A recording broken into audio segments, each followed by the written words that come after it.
attention, please. Partner event about navigating toward net zero building is about to begin. Greetings and good afternoon, everyone. Om Swastiastu. Assalamualaikum warahmatullahi wabarakatuh. Shalom, namo buddhaya, salam kebajikan dan salam sejahtera untuk kita semua. Your Excellencies, Head of Manpower and Energy and Mineral Resources Agency, Provincial Government of Bali. Your Excellencies, Dean of Engineering Faculty, Udayana University. Your Excellencies, Executive Director of GBPN. Your Excellencies, Country Manager GBPN Indonesia. Your Excellencies, Representative from National University of Singapore. Your Excellencies, Representative from Monash University. Last but not least, our global and local participants for today that we are proud of. We are very grateful that due to the God's blessing, we are able to gather here at Auditorium Pasca Sarjana Udayana University, also from Zoom meeting, hopefully in a good and healthy situation to discuss our theme about navigating toward net zero buildings. Ladies and gentlemen, for the first agenda is opening remarks from Country Manager GBPN Indonesia. Please welcome Dr. Eri Wijaya.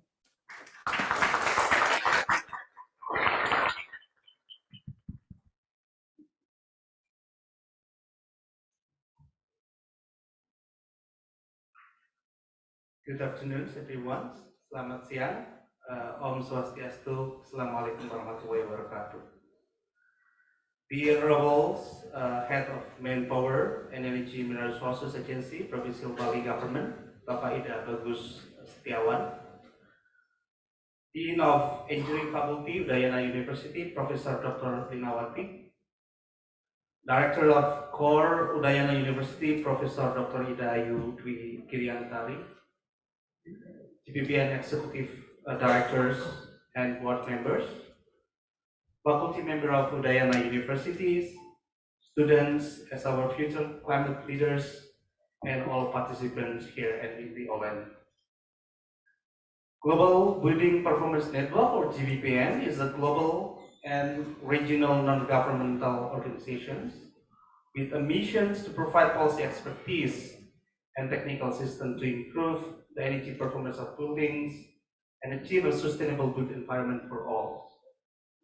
With team members located all over the world, GBPN brings more than 10 years of knowledge and innovations to drive sustainable development policies.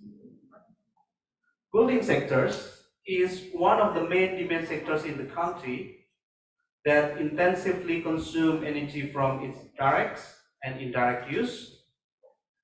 Globally, building sector is responsible about 1/3 of global energy usage and a similar share of energy-related CO2 emissions. The building sector's consumption is expected to continuously increase due to raising of our populations, improve of our revenue, living standards, and growing ownership of our appliances such as air conditioners, smartphones, etc., and electric vehicle later on. So then net zero energy or net zero emission buildings have emerged as a promising solutions to address global imperative and stringent environmental standards related to energy and sustainability.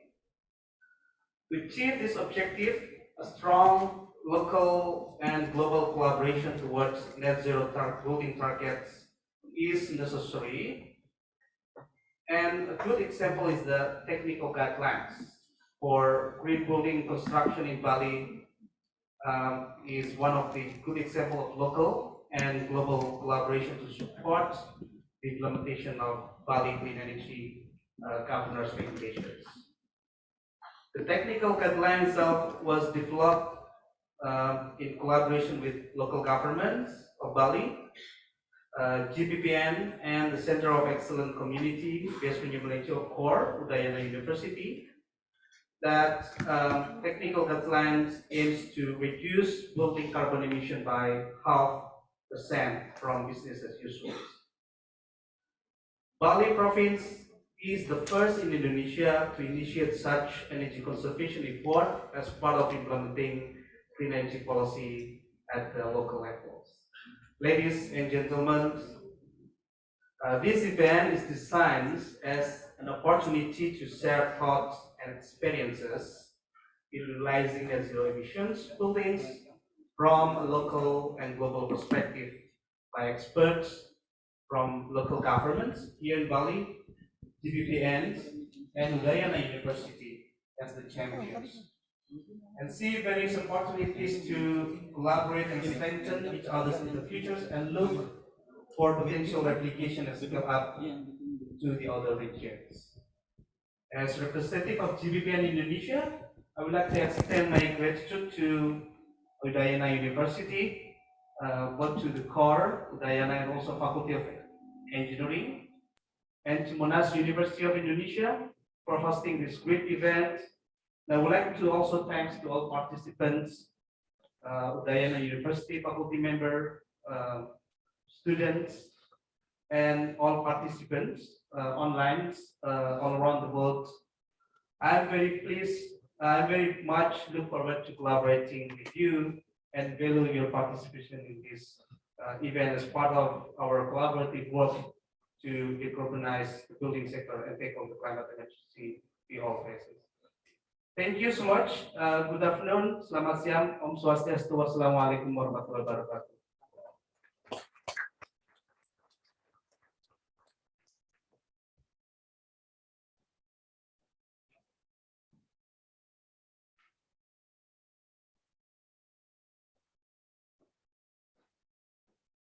For the next agenda is opening remarks from representative of Monash University Indonesia, Ms. Eka Permanasari, that already joining us from Zoom meeting. Thank you very much. Eka Permanasari, time is yours. Thank you very much. Good afternoon. Selamat siang, Om Swastiastu, Salam Budaya, Assalamualaikum warahmatullahi wabarakatuh. Distinguished guests, members of GBPN, Udayana University, Dr. Peter Graham, Executive Director of GBPN, Insinyur Ida Bagus Setiawan, Head of Manpower and Energy and Mineral Resources, Bapak Inyoman Satya Kumara from Udayana, Ms. Jen Hinley, Dr. Lee Sioang, Ms. Mili, and also Professor Ida Ayu Dwi Giriantari, and other distinguished guests that I cannot mention one by one. I'm Eka Permanasari from Urban Design Program, Monash University Indonesia.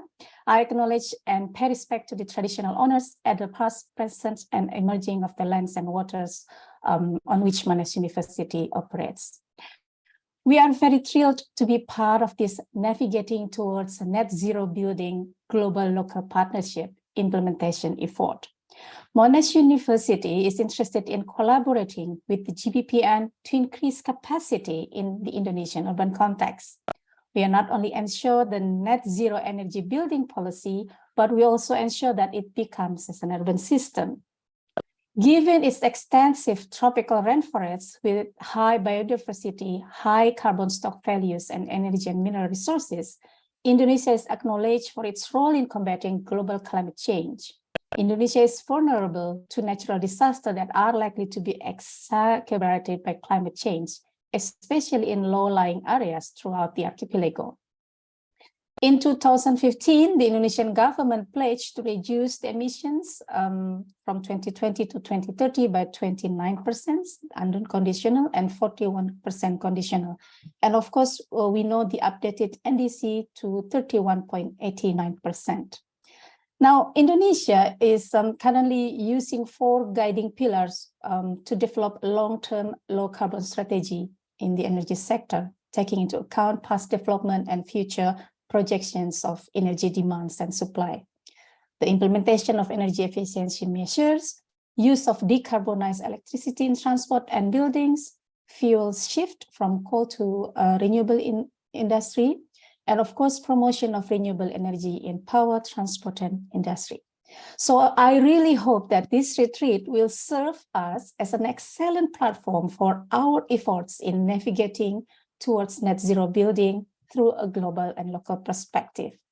Thank you very much, and I'm very much excited and to learn this outcome from all of you. Thank you.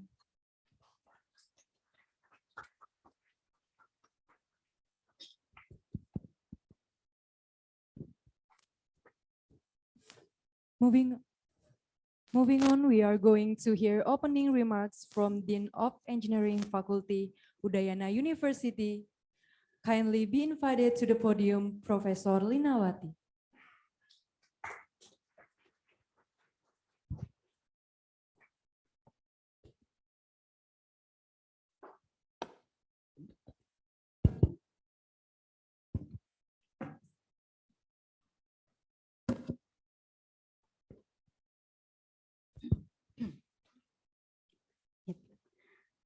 Dear distinguished guests, colleagues, professional, ladies and gentlemen, good afternoon and warm greeting. First of all, I would like to thank the Honorable Dr. Eri Wijaya, Country Manager GBPN Indonesia, and Dr. Peter Graham, Executive Director GBPN and Associate Professor, Monash University, and also Professor Ida Ayu Dwi Giriantari, Head of Core, Udayana University, for great support all of you to realize this event today. I would like to thank our invited speaker, Honorable Bapak Insinyur Ida Bagus Setiawan, my colleagues from Bali Province, Head of Human Resources, Energy, and Mineral Resources Province, Bali Province, and my colleagues Nyoman Satya Kumara PhD Core from Udayana University, and GPPN Board Mas Jin Henley, Dr. Lee Xiu Eng, Mas Mili Majumdar, Dr. Sunita Purusotam, and Mas Sandra Pranoto, Senior Advisor from GBPN Indonesia, as well as a distinguished participant and the student of this event today. Panel discussion with theme Navigating Toward Net Zero Building, Global Local Partnership. I'm pleased to welcome you to this event, and we are so grateful to be part as a local house for organizing this important event that will give important impact to our world. It's an honor for us to have all the distinguished speaker, presenter, and participant here. And of course, we are fortunate today to listen all great experience and discuss and sharing innovation on how to realize net zero building. And I hope that under supervision of Prof. Dayu Giriantari, Head of Core, can be, build the net zero building 1 as a pilot project in our faculty of engineering. Yeah. Soon, yeah, in the near future. And honorable guest speaker, ladies and gentlemen, of course, the purpose of this event to strengthen the collaboration between all stakeholders with many discipline approach in facing challenges in this era, to share best practice, experience, innovation that have been implemented and can be adopted. In addition, this meeting aims to enrich knowledge about the latest issue, opinion, bright ideas for a better future are emerging, especially in the field of net zero building. And before I close my welcome remarks, let me brief explain about Udayana University and Faculty of Engineering. Udayana University was founded on August 17, 1962. We have 3 campuses actually, in Jimbaran, Sudirman, and Nias. Here, this event happened in Sudirman campus. We have 13 faculties, 1 postgraduate programs, and 118 study programs. Our student body, almost 30,000 students. And especially in Faculty of Engineering, we have almost, not almost, we have 11 study program from undergraduate until until doctoral program. And I hope during this event, we can keep exploring cooperation, collaboration, and partnership to improve research and education quality for better community service. Last but not least, my thanks to the core Udayana University and all of the committee that work together and help us to carry out this event and make them successfully. Finally, we hope that you will have a productive and enjoyable time at this event. Thank you.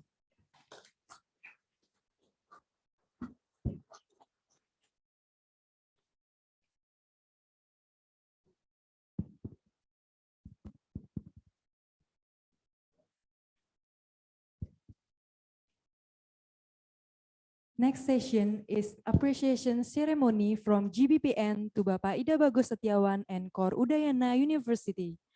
Kindly be invited to the stage Dr. Peter Graham, Mr. Insinyur Ida Bagus Setiawan ST MSI, and Ibu Profesor Ida Ayu Dwi Giriantari.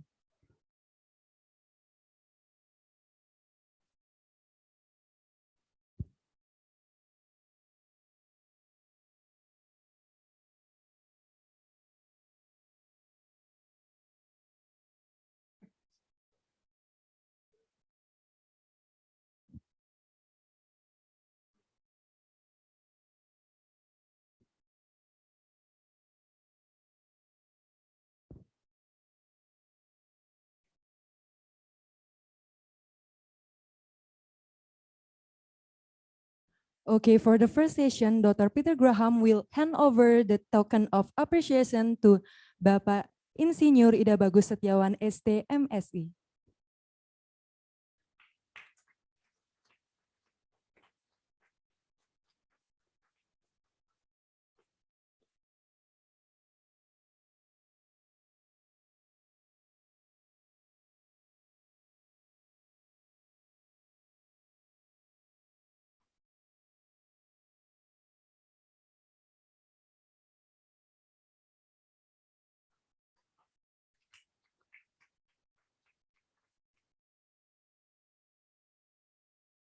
And then Dr. Peter Graham will also hand over the token of appreciation to Ibu Profesor Ida Ayu Dwi Giriantari.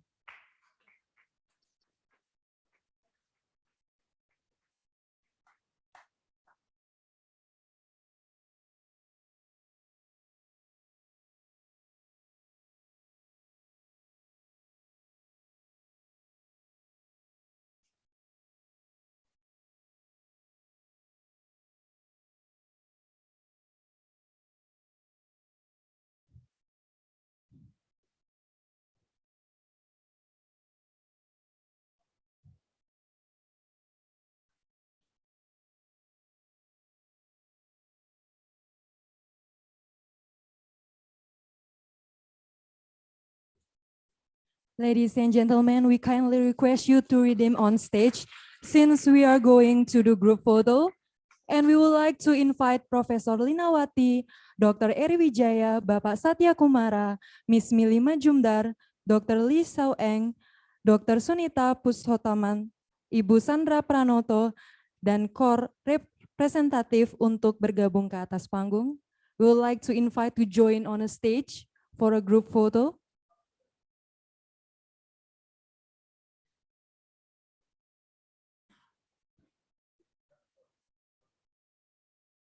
Once again, we would like to invite Profesor Linawati, Dr. Eri Wijaya, Bapak Satya Kumara, Miss Mili Majumdar, Dr. Lee Siu Eng, Dr. Sunita Purus Hotam, Ibu Sandra Pranoto to join the stage for photo group session.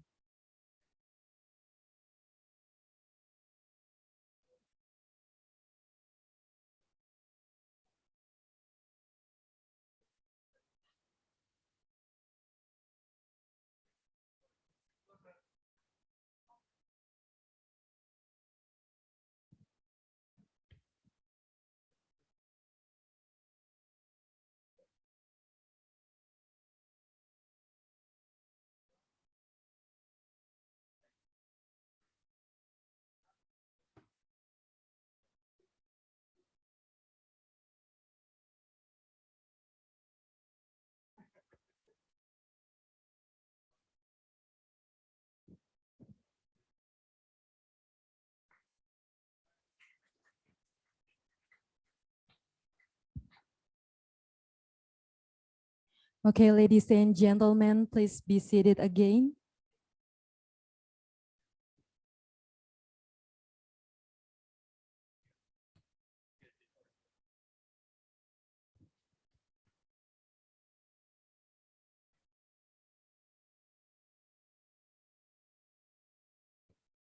Okay, we are moving to our next agenda. We are going to hear global perspective on net zero emission pathway in building sector, presented by Executive Director of GBPN and Associate Professor in Architecture at Monash University. Please welcome Dr. Peter Graham.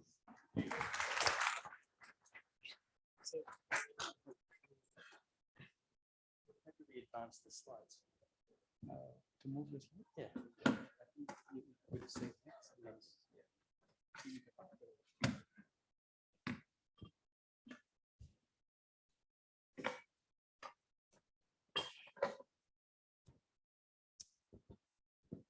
Thank you very much. Thank you to Core Uriana for hosting us today, and thank you for your partnership.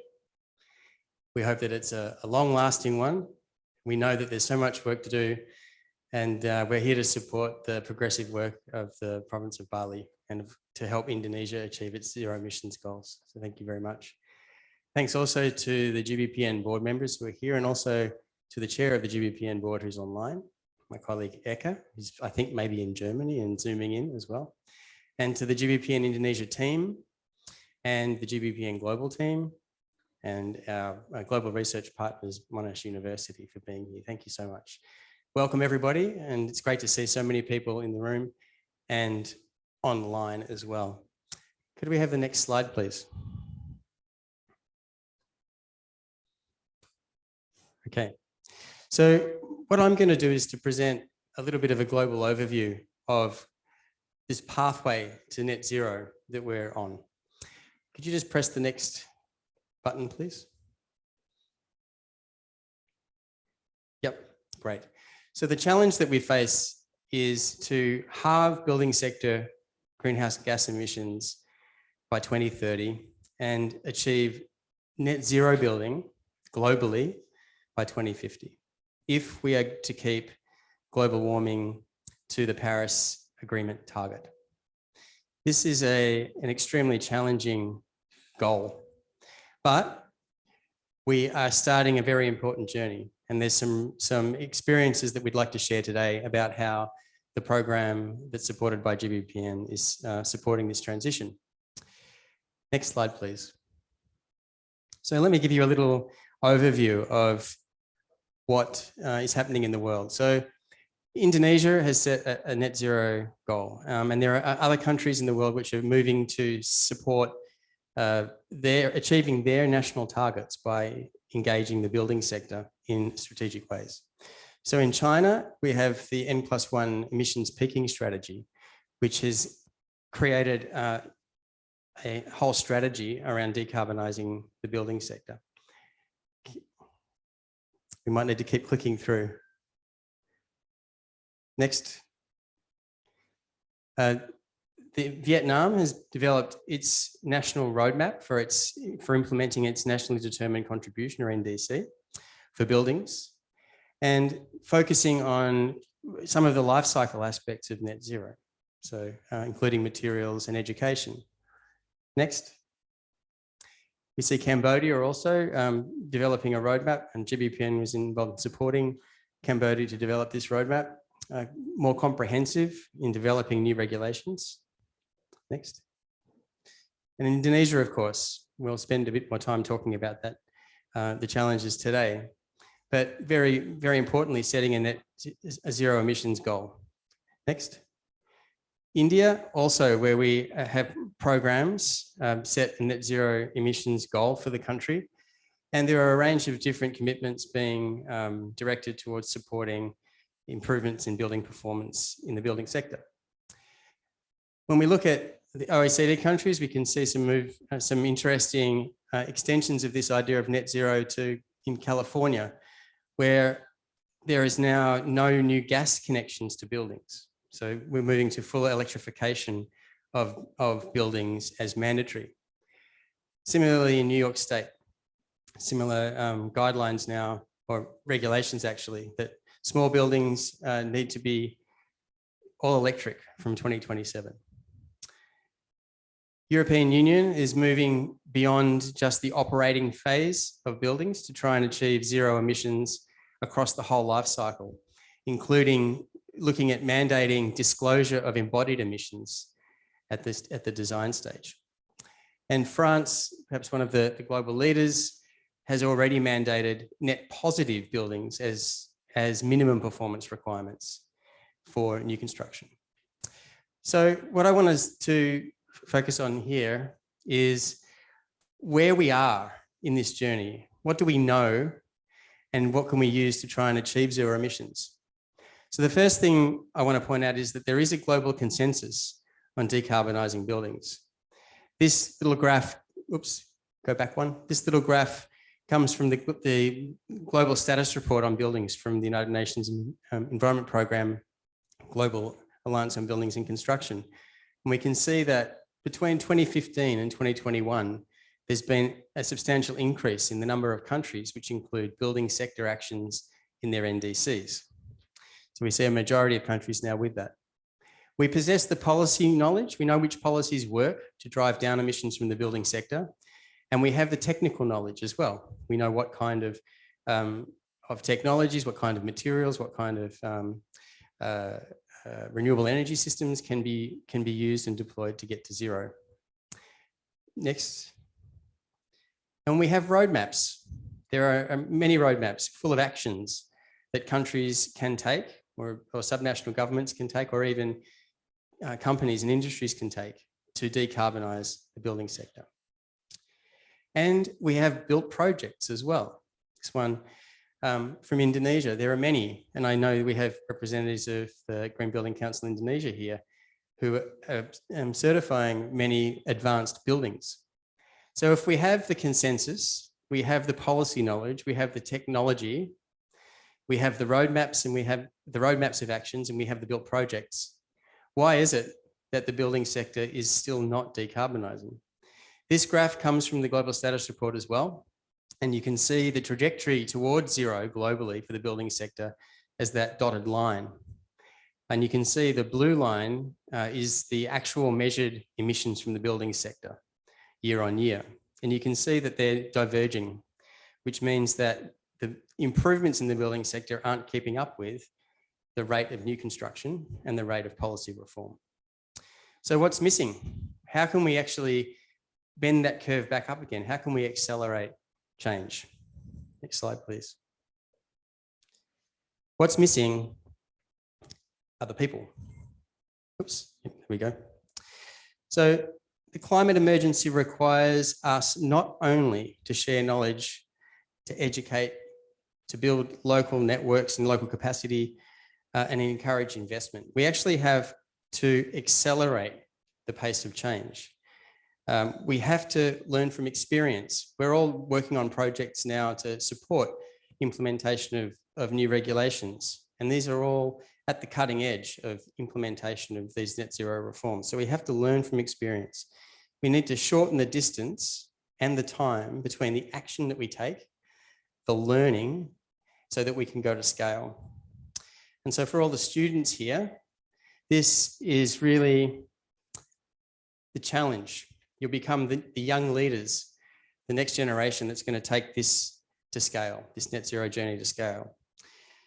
And for those of us who have been around and have been the vanguard of this change, it's our responsibility to make sure that the next generation are empowered. So people are key. Next slide, please. Now, the GBPN work has been supporting the development of zero emission roadmaps in a number of countries. And the Global Alliance on Buildings and Construction recently did a review, which we contributed to, of what is successful and what is challenging about national roadmaps or roadmaps for zero. So what I'm showing you on the slide now is some learning from roadmaps which have been developed on that list of countries there, including Indonesia. And what it shows us is that across the region, across these countries, there are common priorities in the roadmaps, common actions. And I think if you look at that list, you will recognize many of them and you will understand why they are important actions to take. However, we also see from this work common challenges. And these challenges are ever present. We're doing a project at the moment in China, working with 4 provinces to develop strategies for getting to zero.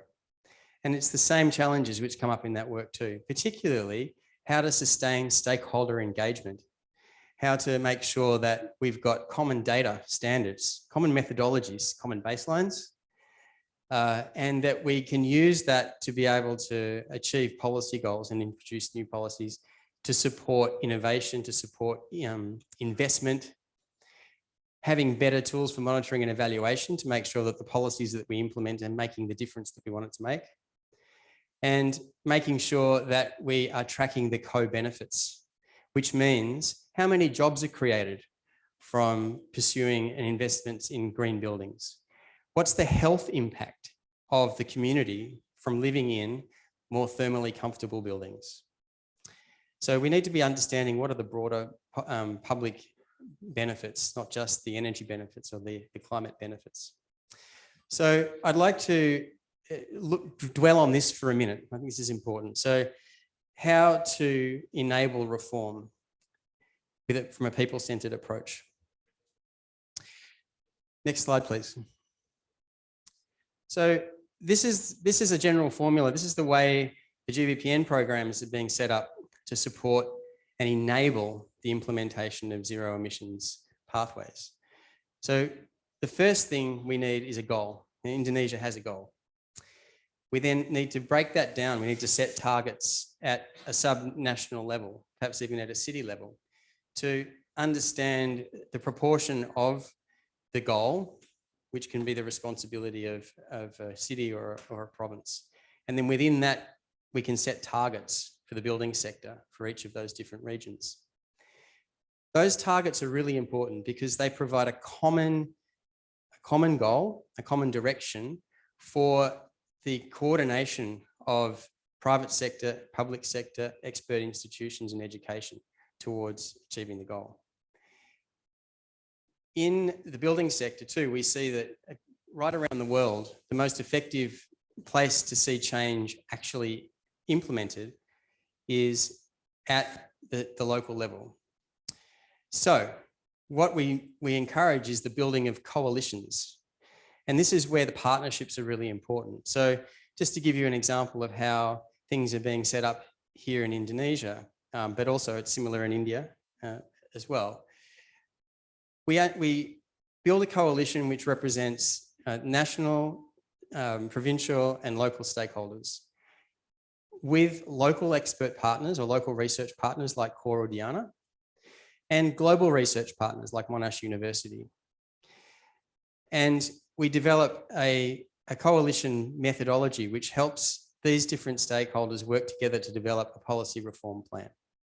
So in Indonesia, I think some of you here may have participated in the HIDUP dialogues, which have been developed and implemented here. So that's an example of how we facilitate this stakeholder engagement to develop these strategic plans. We also have a policy hub in Indonesia.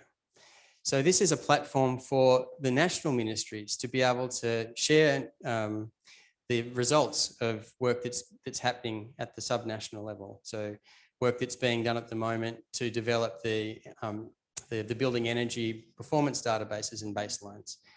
There's a place for that information to filter up, and also for the different ministries to be able to compare their ambitions on building sector decarbonization and green building. So we start to see these coalitions working towards that common national goal. And these coalitions are centered in places where we can then support the ongoing implementation of the policy reform. So the third step is about developing the implementation plans at that subnational level to support national goals. And you can see here 3 phases. This is a methodology which we've developed for the United Nations Environment Programme, mapping, prioritizing, and then developing implementation plans with stakeholders at the center of it. Next slide, please. So when we've gone through that process of designing the implementation plan, we then need to sustain policy reform for the long term. And this requires setting up an enabling framework around those coalitions that we've formed to continue the work of engaging stakeholders, so people, number one, continuing to review the data, say on building energy performance or other aspects of the life cycle emissions of buildings, the co-benefits and so on, continuing to fill holes in the data, continuing to improve methodologies, being able to integrate and adapt to different government priorities and then building capability. So these local, we're calling them at the moment, centers of excellence, can be these go-to places for continual capacity building to support governments who are implementing policy changes. Education is where the universities come in, and the researchers who are following these projects, developing case studies and feeding the knowledge back through the institute, through the curriculum and to the students. And this is really important because we're also trying to raise a lot of money to support this implementation work. This is essential implementation work. And donors are looking for a network of expertise which can scale the impact. So if we learn something from what's happening in Bali, we can share that knowledge with other provinces, with other parts of the world. And in that way, we can start to scale up and we can start to speed up. Next slide, please. So we've been using this methodology in Indonesia, and again, this is some people that you've already met today, and our team from Indonesia as well, celebrating the new policies to deliver the green building guidelines here in Bali, and which was developed and developed by CORE. We've also been working on policy adoption in other parts of Indonesia as well. And if we're looking at what's going to be the sum impact of emission reductions if these kinds of policies are effectively implemented nationwide. So at the moment, we're accounting more than 400 megatons of abatement potential by 2040, if we can effectively implement the policies which Indonesia currently has. So this is not insignificant globally. Indonesia is the 6th largest building sector greenhouse gas emitter on the planet. Indonesia has the fastest rate of energy demand growth for cooling in the world. And so what policy success in Indonesia has real global significance. And that's why the GBPN and the donors that are supporting GBPN are focusing on developing local representation here in Indonesia with a local office. And of course, we have Pak Eri as the country manager who's driving the implementation of our fantastic team here as well. Next slide. We're also working in India, and a similar methodology there, but more focused on the private sector and more focused on, at the moment, healthy buildings and how better thermal performance standards for affordable housing leads to health outcomes. Next slide. So that gives you a very, very high level view of what are the challenges that we face, why it's so important for us to start to move on this net zero pathway. But to take hope, I suppose, from the fact that we already have global consensus.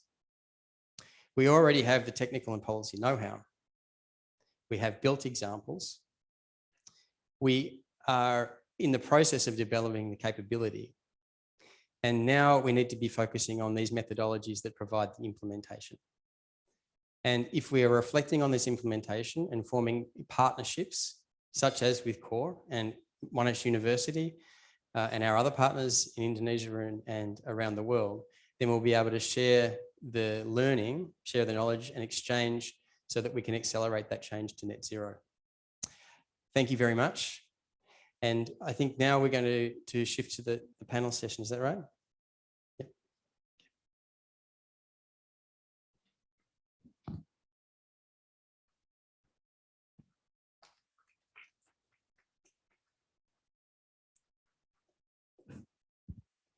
Okay, now we are entering to panel session that will be facilitated by Dr. Peter Graham as Executive Director of GBPN and Associated Professor in Architecture of Monash University.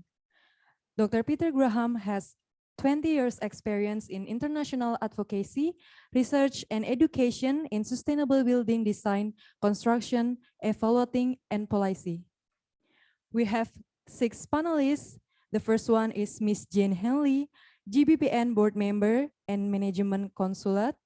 Ms. Jane led the World Green Building Council from 2010 until 2015, and she was a director of United Nations Sustainable Building Climate Initiative that will be joining us from Zoom meeting. And the second one, we have Bapak Insinyur Ida Bagus Setiawan ST MSI, Head of Manpower and Energy and Mineral Resources Agency, Provincial Government of Bali. The third one, we have Bapak Inyoman Satya Kumara PhD, Lecturer of Electrical Engineering, Udayana University, that has been educated in Indonesia and UK. And then we have Ms. Mili Majumdar, GBPN board member and managing director of Green Business Certification Institute, graduate from Architecture and Building Technology Specialist, experience in the field of energy, green building, and many more. And then we have Dr. Lee Siu Eng, GBPN board member, co-director of the Building Energy Efficiency Hub at the National University of Singapore. Dr. Lee Siu Eng trained as a building scientist, and he was the chair of the board of judges for ASEAN Energy Efficient Building Awards. And then the last one, we have Dr. Sunita Purushotam, GBPN board member, head of sustainability at Mahindra Lifespace Developers. She has over 25 years of sustainability strategy, also environmental consultancy experience. And please welcome our moderator, Dr. Peter Graham, and all the panelists kindly invited to the stage.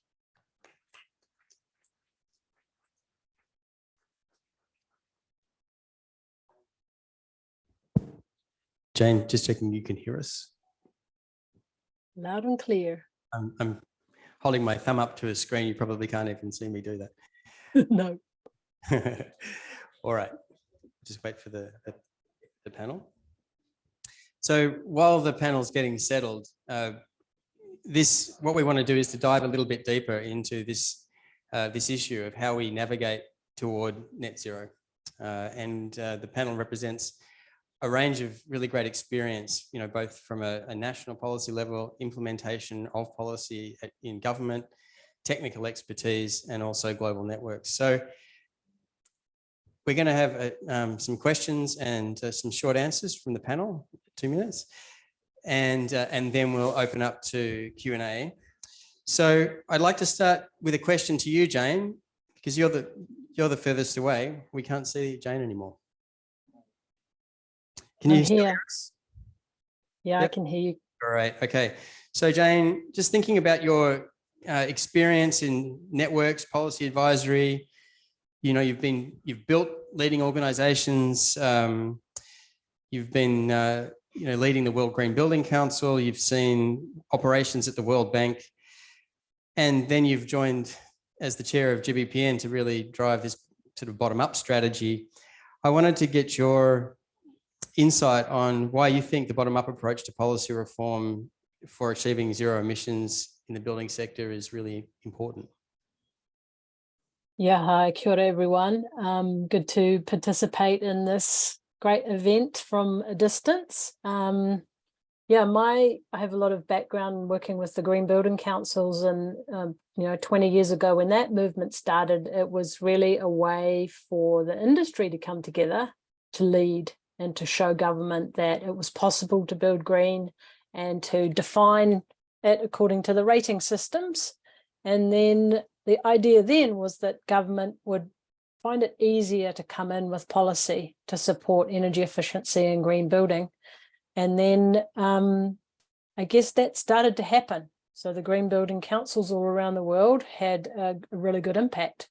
And as like carbon and COP meetings started to have some impact, we then saw a gap. And that was, how do we support you, government, and local government, and however countries organize themselves to take action and then follow in behind the leaders in industry while keeping, the global commitments that started to be made. I think that's where GBPN originated from, was to take the best practice policy from around the world and translate that so that it was digestible and usable by yourselves and India and other countries. And then that was working fine, but we saw another gap.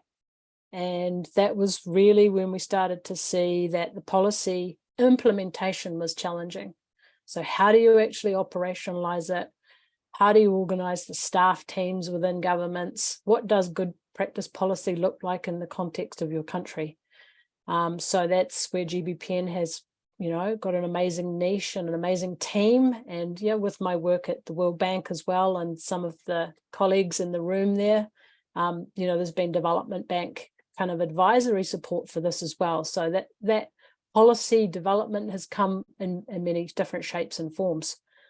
But what we're seeing now is another evolution of this kind of journey that we've been on, and that is, how do we translate that to people? And Peter talked about people like your brothers and sisters, your grandparents, your mums and dads. Like, what does all of this mean to other people that are not in this room today? And I think that's the phase that we're at now, where we need to translate some of this quite complex information and commitments and actions that we're taking into everyone's homes. And we're really seeing that as an opportunity to work with you as the role of government and educators. I know there's lots of educators in the room as well, as to how do we start to drive this at the real bottom up. We've talked about, our strategy being bottom up, but how do we translate this for people so that they can understand what this means to their health, to their wallet, and to their future, and really embrace this from a very, very wide, understandable perspective. So that's what excites me about this next phase in the journey as we partner with you. And yeah, I'm excited to hear some of the other panel members as we outline what this journey looks like. So thanks, Peter. Thank you very much, Jane. Much appreciated. You mentioned, how to support government to implement, and that is something that we've been doing, supporting here with Core Udayana and the provincial government of Bali too. And so I wanted to see if Pak Setuan wanted to respond, and the question around what was the motivator for Bali to really work to issue the first clean energy policy in Indonesia, and then apply that to the building sector last year to issue the green building policy here. And I guess it would be also interesting to pick up on what Jane was mentioning about how the support that was needed.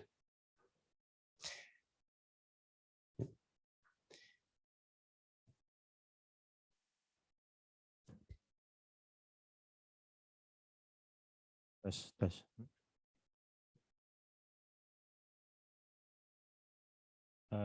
My first, okay, but answer with Indonesian in translate kan langsung ya, oke. Baik, kaitannya dengan policy di pemerintah Provinsi Bali dalam hal ini untuk regulasi maupun kebijakan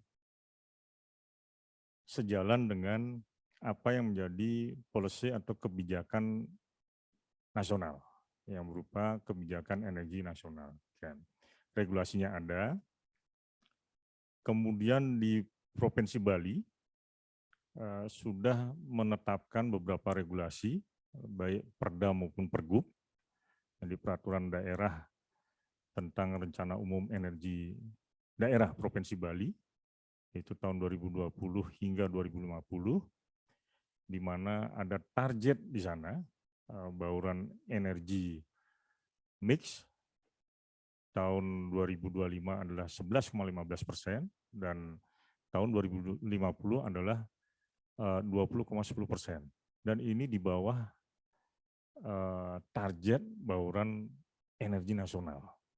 Kenapa begitu? Karena Bali melihat kondisi existing. Kondisi di Bali bahwa energi tidak hanya menjadi energi listrik, tetapi bagaimana kita melakukan konservasi energi, bagaimana kita melakukan efisiensi energi. Dan ini memang hal yang tantangan besar bagi kami di daerah, mengingat masyarakat, baik tidak hanya di birokrasi, di pemerintahan maupun masyarakat secara luas, sudah terbiasa dan terlena menikmati energi menjadi listrik. Jadi tidak pernah aware, tidak pernah ingin tahu sumbernya dari mana. Dan apabila sudah, mohon maaf, sudah bisa katakanlah membayar apa yang sudah diterima, dianggap it's fine, sudah cukup, tidak melihat sumbernya dari mana. Sehingga peran pemerintah di sini sebagai regulator tentunya menyiapkan satu regulasi maupun kebijakan. Tadi saya sampaikan ada perda, kemudian turunannya adalah peraturan gubernur. Bagaimana arah kebijakan pemerintah Provinsi Bali dari hulu sampai hilir diupayakan menggunakan clean energy, energi bersih. Meskipun faktanya Bali tidak punya resources sumber fosil. Karena kita tahu energi yang besar untuk pembangkitan sumbernya dari fosil. Tetapi bagaimana kita mencoba mengembangkan dengan potensi yang ada, dengan energi baru, energi terbarukan, meskipun secara proven belum sebagai backbone untuk energi secara keseluruhan.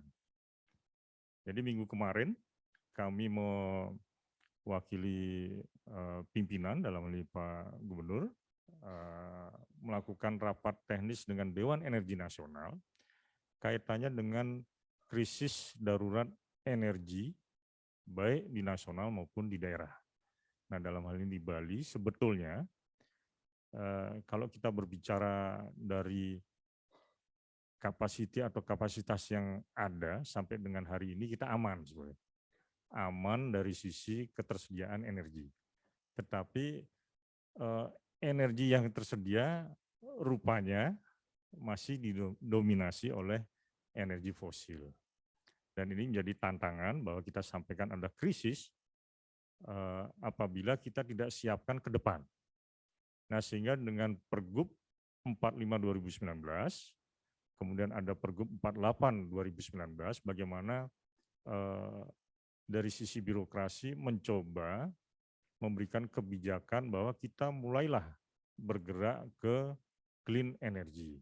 Nah, di dalamnya itu, jadi saya sangat appreciate terhadap Global Building Performance Network yang bekerja sama dengan Core Udayana, mencoba mengupas atau membreakdown dari Pergub 45 2019, di mana pada pasal 22 kami juga sudah mengklausulkan atau menormakan dengan adanya bangunan hijau.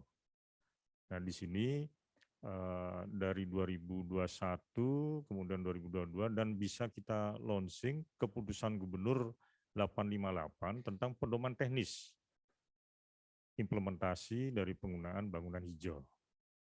Nah, di sini memang hal baru bagi kami di birokrasi baik pemerintah provinsi maupun kabupaten kota sebali maupun masyarakat luas. Tetapi mungkin hal yang sudah umum bagi teman-teman di praktisi terhadap bangunan hijau.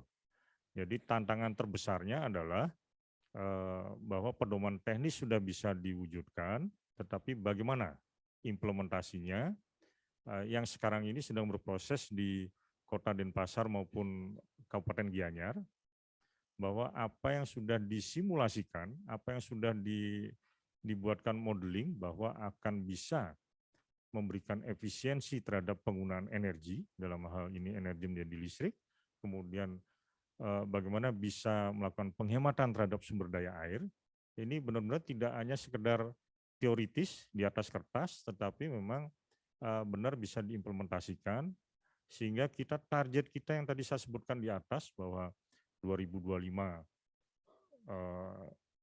11,15% bauran energi secara keseluruhan bisa kita capai gitu. Mengingat sekarang 2023 sudah semester 1 akan berakhir. Sementara bauran kita ini berdasarkan data di Dewan Energi Nasional sekitar 3,8%. Jadi kita punya tantangan yang besar untuk mencapai 11,15% dalam waktu kurang dari 2 tahun. Kurang dari 2 tahun. Nah, ini adalah tanggung jawab siapa gitu. Tentunya adalah tanggung jawab bersama, baik pemerintah di provinsi, pemerintah di 9 kabupaten kota, maupun masyarakat semuanya. Karena yang akan kita jaga adalah bagaimana dari hulu sampai hilir kita bisa mengembangkan clean energy, kita bisa mengimplementasikan bangunan hijau secara nyata, bagaimana kita melakukan efisiensi energi, penghematan dimulai dari hulu sampai dengan hilir. Nah, artinya dengan pedoman teknis yang sudah dikeluarkan, artinya kerjasama dari GBPN, Kor Udayana, kemudian dengan Pemprov Bali, yang saat ini sedang berproses untuk Kota Denpasar maupun Kabupaten Gianyar. Nah, tentunya ini yang akan menjadi satu trigger gitu ya, trigger bagi kami semua akan bisa menjadi benchmarking bagi kabupaten-kabupaten lainnya di Bali. Sehingga apa yang sudah dihasilkan, apa yang menjadi awal hipotesa awal bahwa akan terjadi efisiensi sampai dengan 50%, kalau ini memang bisa terrealisasi ya tentunya akan mendukung ke arah Bali net zero emission. Tidak hanya dari sisi pembangkitan, tetapi ternyata dari sumber rumah tangga, sumber industri, dari birokrasi perkantoran, ternyata bisa mendukung ke arah Bali net zero emission. Mungkin itu yang bisa kami sampaikan, artinya kebijakan pemerintah sejalan dengan apa yang sudah menjadi bahasan, strategi maupun kajian dari GPPN maupun Kor Udayana, tentunya harapan pemerintah ini bisa diimplementasikan dengan baik, tepat, hasilnya juga tepat manfaat dan tepat guna. Thank you very much. Great, thank you so much. It's really good to hear the targets expressed, and I think the hope of being able to achieve these, perhaps 2025 or before, maybe, with the support of CORE and CORE and the GBPN and the network.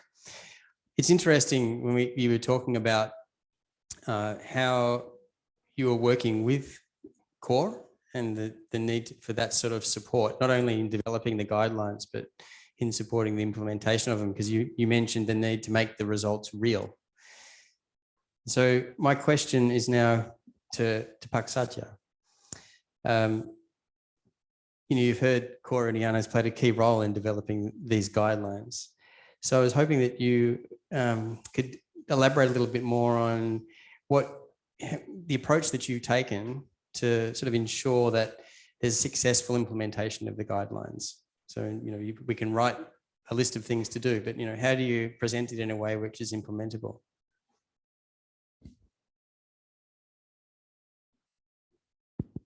Thank you.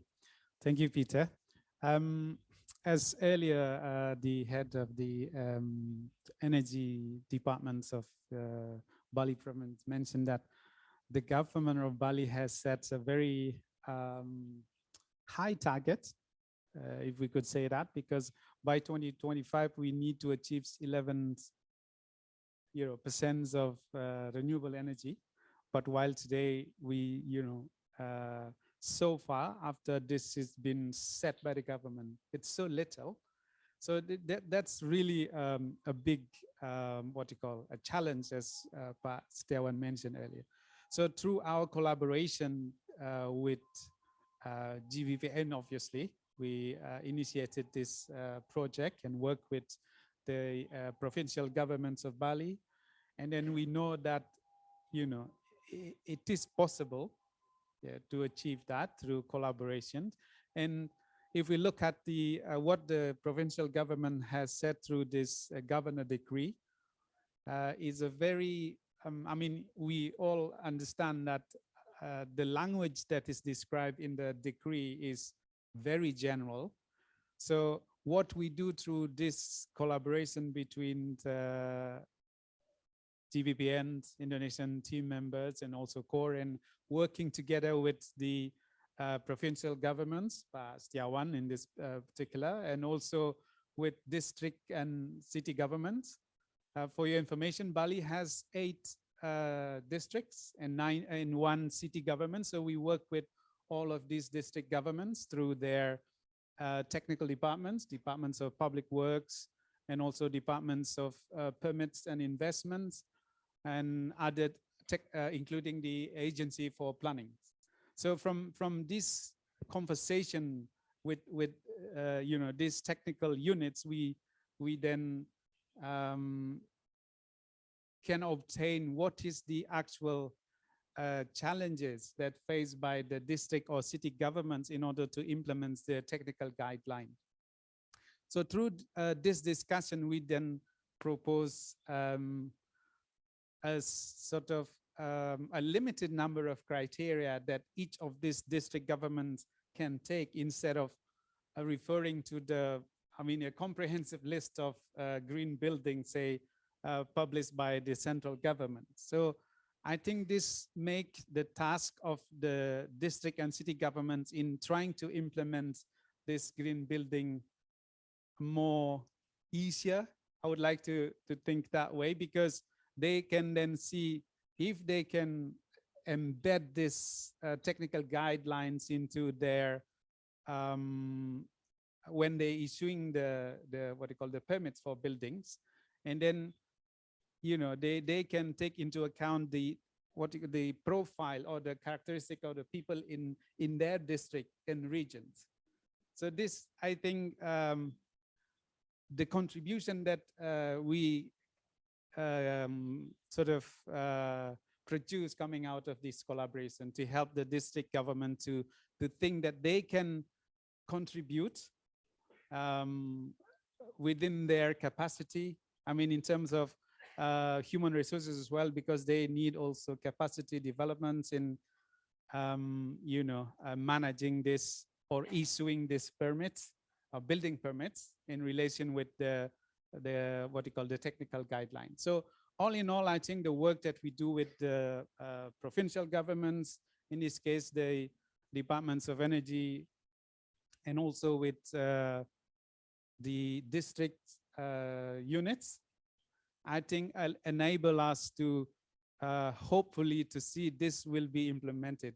Our last discussion with the local representative house, sorry, is actually with the vice deputy of the mayor of the city of the Denpasar, and they are in the process of reviewing their law with respect to green building. So what we have produced out of this collaboration, the technical guide for implementing green building, will be adopted. So this is a great step forward, because the local governments, you know, benefiting from our collaboration, and hopefully maybe within this year they can revise their law and bring some of the criteria that suits their regions and can be implemented. So hopefully that will then help the city to achieve a better green building achievement.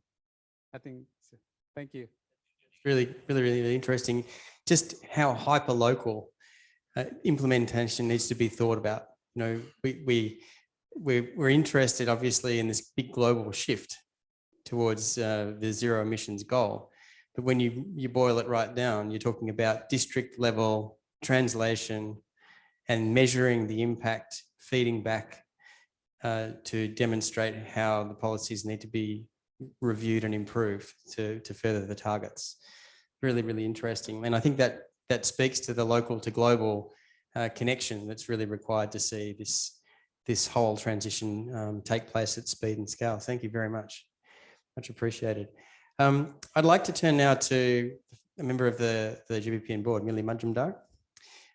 Millie, as your introduction stated, you've been very much involved in developing rating schemes and national frameworks for supporting the certification of green buildings, both in the public sector and the private sector. And so the question really is about how your experience in developing Grihar and the work with green building councils in India can inform how the public sector and the private sector can work together to really accelerate the change. Because we see at one level, we've got the minimum requirements and we can see at the next level of performance at the leading edge, but there has to be some sort of bridge in between. So in your experience, how is that working?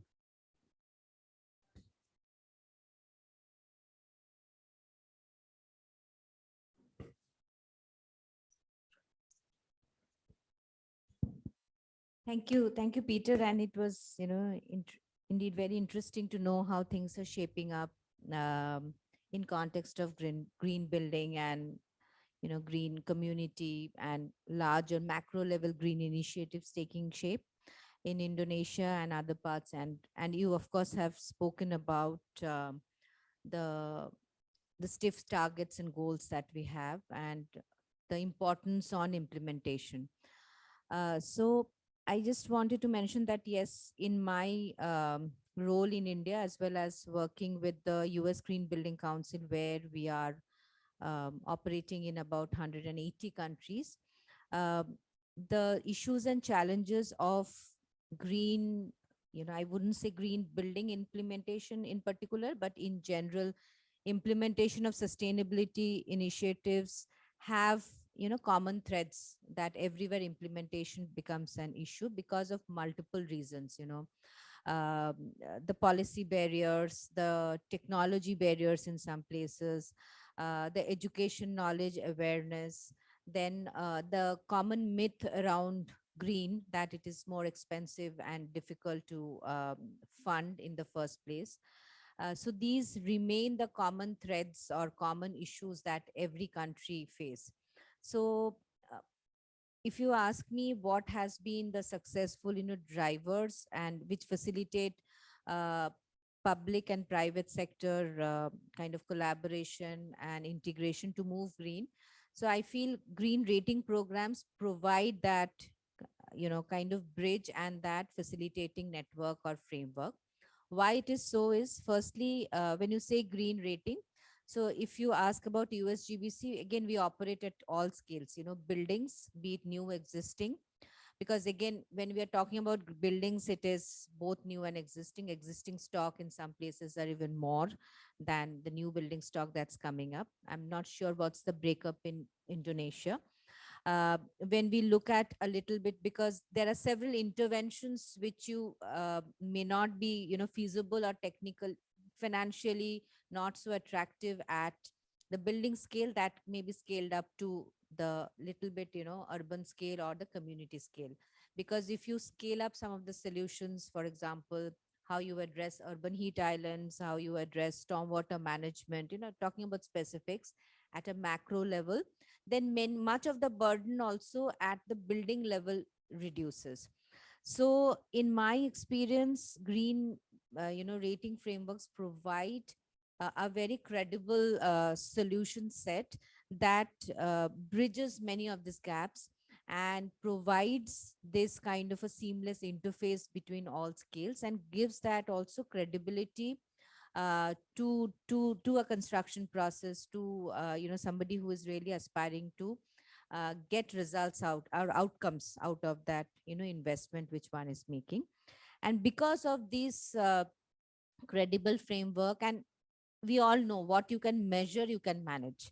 So green building rating and green community or cities rating provide that framework that is easy to measure and easy to, if you can measure, then you can manage, you can set the trends, you can make the goals incremental, and you can follow through.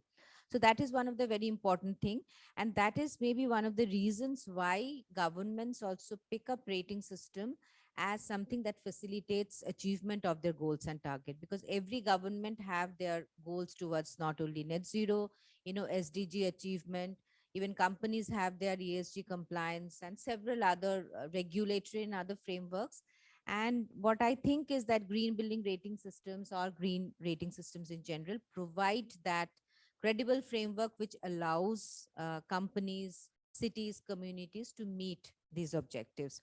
So that has been one of the great, kind of reasons why rating systems globally have been successful. And one of the success of lead rating system also has been this, giving this credible framework. And also, I think right now, one of the key challenges that we face, and even as a rating system we face, is the issue about greenwashing. There is a lot of things that is out there in the market, and people do and then it's neither followed through nor it is kind of measured properly, and people, there's a lot of greenwashing that is happening. And so again, even as we grow, one of the things that we are trying to add is to avoid the greenwashing and to again give more credible sources of data to people. And again, as we grow and as the need for data management, monitoring, reporting back becomes more and more stringent because of this national, subnational and other goals, I think green building rating system will remain one of the mainstay through which you can get this data, credible data, which are collected both at micro, at macro level, depending on the level of operations of the green building rating system or the green rating system, and provide that, kind of confidence to the private and the public sector to enable greener investments, to create policies, to kind of upscale policies. And in India, if you really see, you also have a lot of incentives, that's why, linked to green building rating system. You have FSI incentives, you have other incentives, which developers and other, they, in order to get those incentives, they follow green building ratings. So the connections are huge, and how we kind of embrace them to our benefit, and also take these instances from different global communities to move towards, our global target. That's important. Thanks, Mille. It's a really good point. I think when you think about the collaboration across organizations that are all focused on the same goal of mainstreaming sustainable buildings and achieving net zero, it's a great asset to a country to have frameworks which, as you said, they're kind of setting the trend. Like, where can we go? What can we achieve? And building the capability that the policy frameworks can then follow up. And the goal at the end of the day would be that we're all, the sort of the leading edge performance of today is the minimum performance requirement of tomorrow. And, as far as roadmaps are concerned, it's really important for us to be able to strategically align the different measures that we have, whether they be technical, policy, rating schemes or what have you, because we are in an emergency situation. There's an urgency to seeing this change achieved. And so it's really imperative that we are designing a way for the whole ecosystem of organizations that are supporting these goals to work effectively together. So thank you very much, Millie. Speaking of which, coming to the next generation, we've seen, even just over the course of our professional lives, the climate emergency really come to the fore, and we're all experiencing climate impacts now. We've also seen an increase in the professional requirements for architects and engineers to address sustainability issues. In Australia, the Institute of Architects have recently updated their professional competency framework to require architects to know how to design low carbon buildings. So that means that the curriculum needs to be able to be adapted to support the next generation. So my question, I'm setting this up for you, Suang. How do we build the capability of the next generation quickly to take on this challenge of market transformation? And what do you see as the role of universities particularly in this region, to be able to really accelerate change.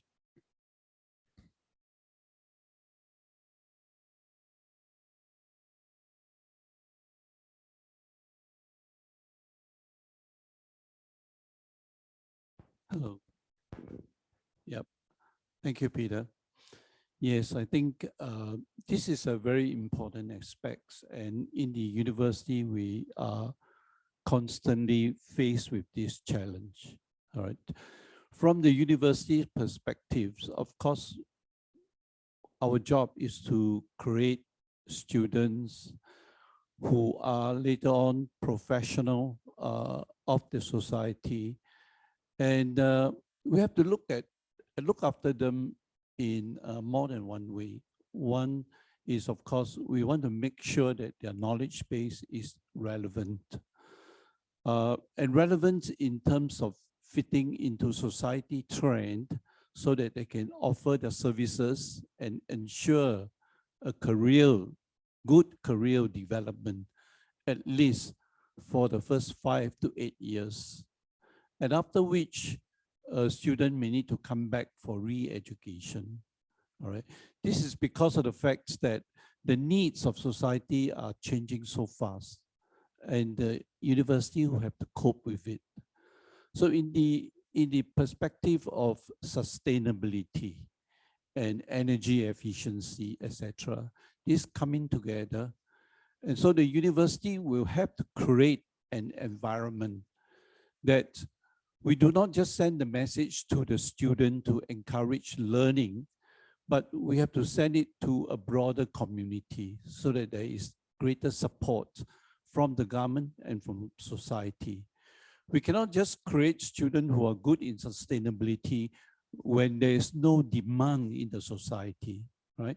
So we have to move the society together with the university supply of talents. So we constantly work with the industry and the government. On one hand, to understand manpower needs. On the other hand, what are the society practices and the problem they are facing, and in which area they are short of talent, right?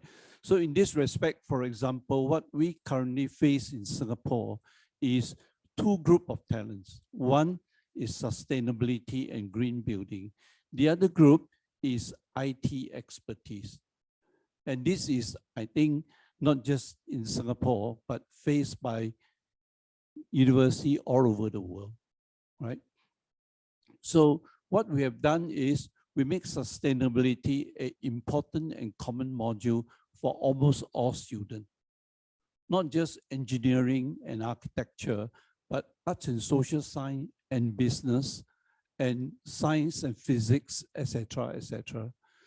Because at the end of the day, we need an integrative network. So we have businessmen that know how to deliver a green building effectively. We need societal support from social sciences and many other aspects of society, as well as the engineer and the architects that deliver building products. So this is one aspect. And we have started to do that 5 years ago. And in fact, in the last 3 years, our government, through the university working together, now we are introducing basic data science and coding technology for students of all disciplines. So whether you come in as an arts and social sciences student or engineer or architects, you need to know computer. And without this basic knowledge, we feel that you may not be fit for society in the near future. So this is what we are looking at. So from a closer perspective, looking at curriculum of our own students from engineering and architecture, we have revised our curriculum and make sure that a student first understand the basic science of environment. So they need to know the basic science of environment, climate, and society. So these three areas they have to put together so that they understand and be motivated and be able to motivate others why they should engage in green building. So that's the first step. The second step, then we look into important curriculum like energy efficiency. And energy efficiency, we look into new building as well as retrofitting of existing building. Because even with a new building today, 5 years time, there will be a retrofitting building candidates, right? So therefore, we have to look at a holistic picture. And the other thing that we look into now is analytics, data science, all right, especially in cleaning data. Because many of our students now will have to start to look into data collection. And data collection, I can tell you, is not a simple thing of downloading from computer or integrated building automation system, because there will be a lot of rubbish in there. So the student will have to decipher what is good data and what is not good data, and how to get rid of the what we call the noises, so that they can deal with the real data for modeling, for simulation, etc., etc. So these are the basic skill and tool set. The other thing we need to look into is modeling, so that the student will know how to assess a building accurately, whether the building perform or not performing. All right. So these are the various modules that we have recently integrated into our curriculum. But at the end of the day, one very important aspect is to be able to understand the problem holistically, and then deliver a building that is integrated in performance. All right. How are we going to integrate that? First, with functions and need of the building, so that a building will not just be focusing on energy efficiency at the expense of other important aspects of performance. So these come together. And then finally, we have to look into the whole life cycle of a building in terms of design and construction, management, retrofit, and finally disposal. So these are the what we call all the elemental needs in terms of moving forward, not just as a sustainable society, but also efficiency and effectiveness for the longer term future. Right. So these are all the elements that I think any educator in the area of building and architecture would really need to look at them very carefully. Thank you. Yeah, thanks very much, Sueng. Embracing the digital revolution is what I'm hearing here. I mean, big time. This is a really important megatrend we're seeing in the building industries. Construction 4.0, digital parametric modeling is going to revolutionize the kinds of things that you're talking about, and the curriculum as well. The ability to model holistic integrated design at speed is a really key element. So I think something very, very important to reflect on there. And that is something that's going to help us drive scale and at speed as well. So thank you for that. And I think the other aspect about what the graduates get when they leave, this is a segue to Sunita. Sunita, your company, Mahindra Lifespace, has set some pretty ambitious goals. And I guess from your point of view, and this, I suppose when we're talking about this, we're talking about companies that are at the cutting edge of transformation here. So what do you need from your government, the workforce, graduates coming into your organization? And how does that then set up a situation where the company itself needs to change as well to achieve these goals? So yes, we do have very ambitious targets, and we have committed to net zero buildings, building all new buildings net zero by 2030. We are committed to carbon neutrality, which is part of the larger Mahindra Group commitment of achieving carbon neutrality on our scope 1 and scope 2 by 2040. But our net zero buildings target applies for scope 3, which is the buildings part of the story, and some part of our entire journey is, since it's aligned to the science-based target, we have a scope 3 reduction target also. So this is the basically the target framework, and we are committed to measuring and monitoring and creating focused action plans. And the idea here is to influence inward and influence outward. And that brings a huge amount of change. Influencing inward is about all the key stakeholders within the organization of all different functions. How do we influence them to align to this journey, this organizational journey? And influencing outward is therefore then aligning our entire set of stakeholders, right from the architectural firms that we work with, how do we work with the different consultants, the MEP firms, then the product vendors, then our contractor ecosystem, and also how do we then, work with our customers to influence this change. So when so much action is being put in place, and we are trying to work with the different stakeholders, it kind of creates the cascading impact that we want to create. In fact, we have put together a decarbonization charter for the real estate sector, which brings in all different stakeholders together to themselves commit to 6 priority actions for development. Now, what is needed from the government for companies like us to align to for achieving our goals? I think it is important for governments and government departments and different ministries to really be synchronized about it.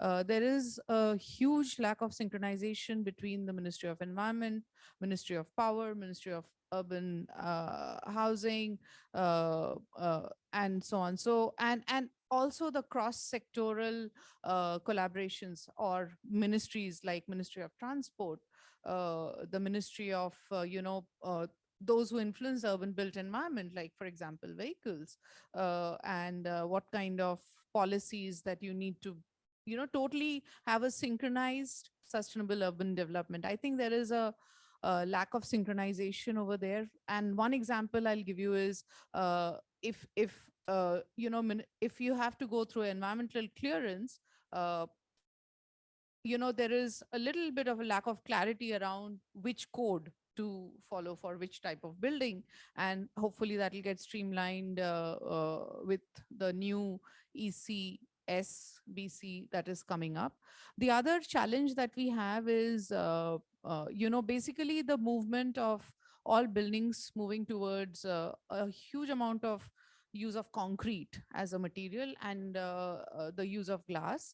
And it is so pervasive that it will need a huge policy shift, because that is the one that will drive a reduction, the climate, these climate responsive design, basically the limiting your energy demand in the first place.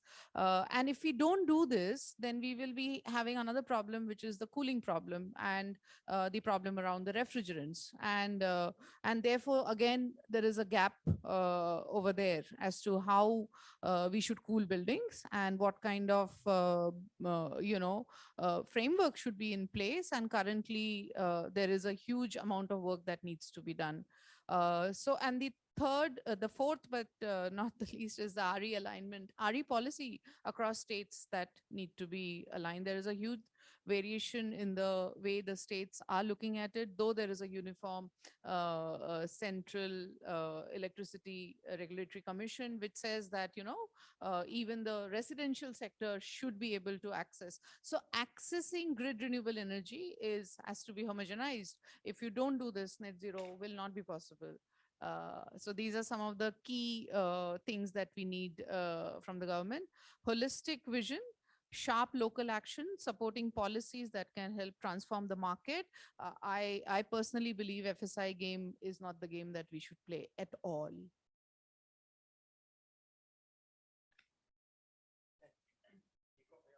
I was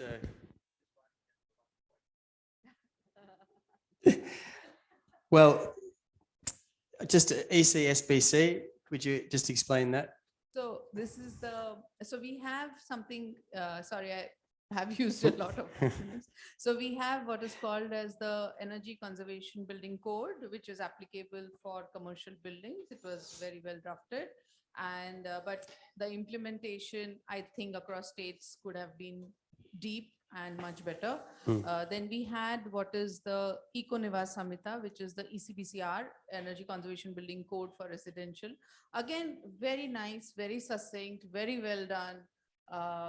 And I don't know how ECSBC will shape up and how it will get implemented, because both of these buildings have different types of requirements. One can be designed to be completely CRD climate responsive. So let's see how that shapes up. And I think it's a good point, because you have, again, the implementation challenge, right? Yeah. But it's also interesting because we're thinking about how we get to net zero at speed.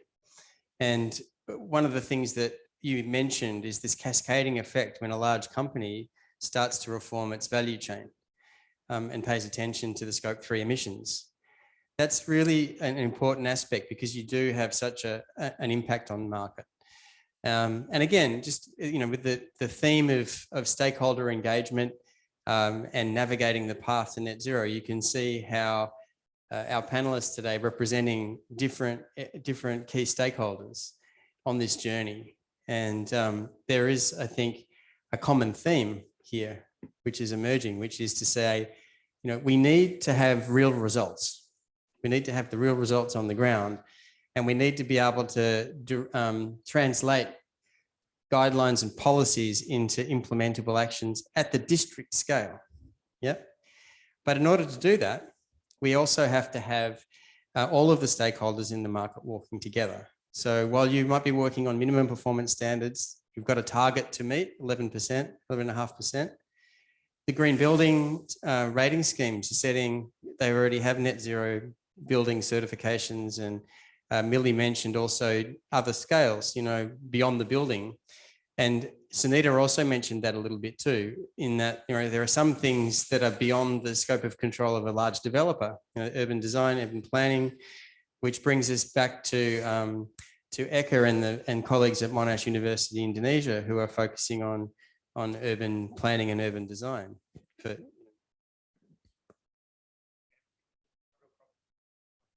I think I've run out of batteries. I know I haven't. Good. Yeah, so we see that stakeholder engagement is really, really important to be able to set us on this or navigate the path to net zero. But it's being able to facilitate the dialogue continuously, almost as a process of continual improvement, quality assurance, if you will, quality management, toward achieving these goals. It's really critical.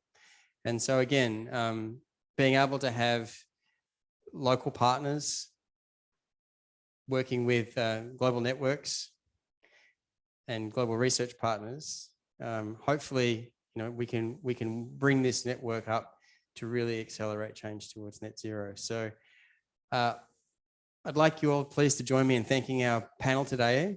And let's hope that we will be able to take some of the insights that we've heard and implement them. Thank you very much.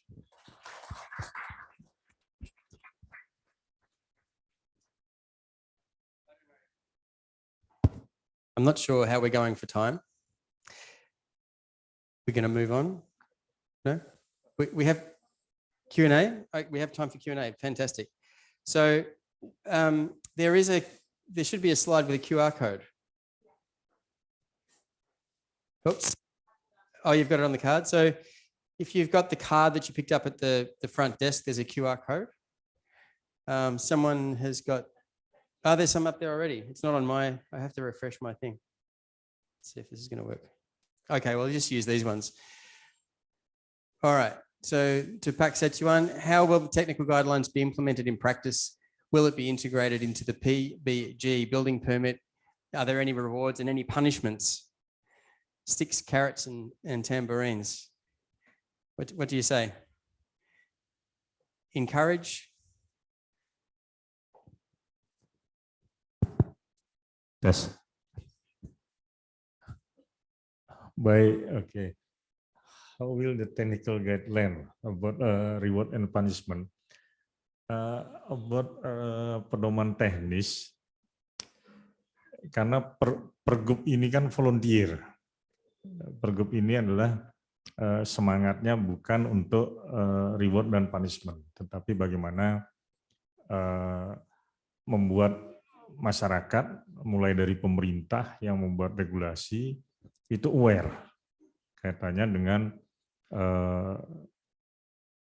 alam yang bersih. Kemudian mulai dari bangunan yang benar, bangunan hijau. Kemudian memanfaatkan energi yang bersih. Karena kaitannya dengan reward dan punishment pasti akan terkait dengan pemerintah kota maupun kabupaten. Mengingat pemerintah provinsi tidak punya wilayah sampai dengan lokus. Jadi yang akan terlibat nantinya adalah pemerintah kota dan kabupaten. Kenapa dijadikan contoh Kota Denpasar dan Gianyar? Mengingat dari sisi pertumbuhan akan pemukiman, kebutuhan lahan akan pemukiman maupun jasa. Nah, sehingga implementasi dari pedoman teknis ini sedang diuji cobakan sebenarnya. Diuji cobakan di daerah-daerah yang memang punya potensi untuk melakukan efisiensi. Nah, sementara memang pemerintah dalam hal ini provinsi sudah mendorong melalui tim Pokli Gubernur, kemudian instansi terkait, bagaimana bisa memberikan reward. Nah, reward ini tentunya tidak berupa uang atau apapun, tetapi bentuknya adalah fasilitasi sebenarnya. Apakah berbentuk penghargaan, kemudian fasilitasi tentunya adalah kemudahan dalam berinvestasi bila mana melakukan kegiatan green building. Nah, sebenarnya untuk punishment tentunya ini yang perlu dibicarakan dengan teman-teman di kota maupun kabupaten. Kemudian reward yang berikutnya bisa jadi adalah dari sisi fiskal, yang non fiskalnya tentunya adalah fasilitasi kemudahan dalam perizinan dan sebagainya. Tetapi dari sisi pengurangan apakah yang namanya pajak atau retribusi, tentunya ini perlu kajian teknis yang lebih mendalam.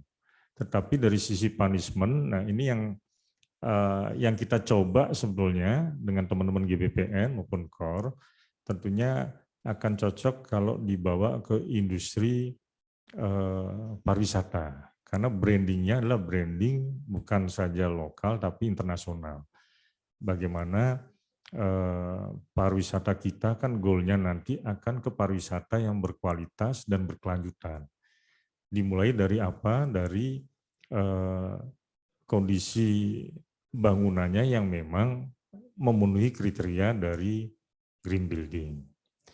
Kemudian kaitannya dengan tadi saya sampaikan energi bersih itu jadi penting. Kenapa kita krisis? Apabila kita tidak menyiapkan diri dari sekarang, jangan sampai begitu demand meningkat, mengingat dengan open border sekarang ini, demand akan energi listrik di Bali sudah mendekati normal sebelum COVID.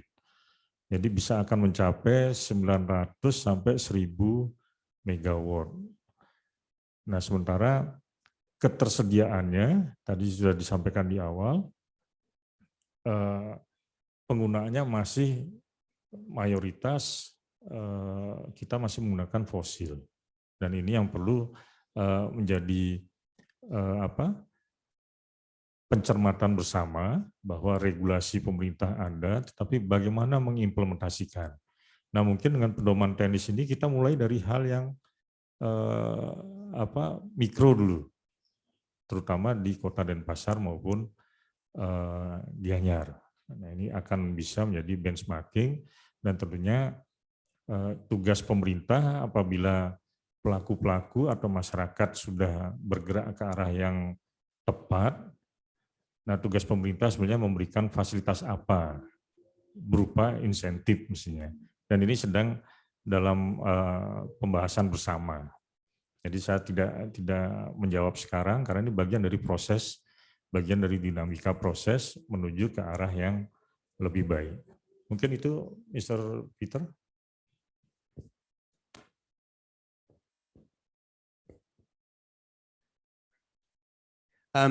There's a lot of questions in Bahasa, and I would just reflect at the moment that thank you very much for everybody's patience with the English.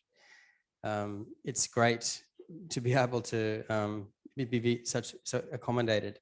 There's a few other questions coming through, and I think the next one, I'm trying to summarize some of them. There's a very good question up on the screen that I'd like to address. But there was a question about, how long it takes to design net zero buildings. I'll answer that quickly and say it's no more time and is probably getting faster.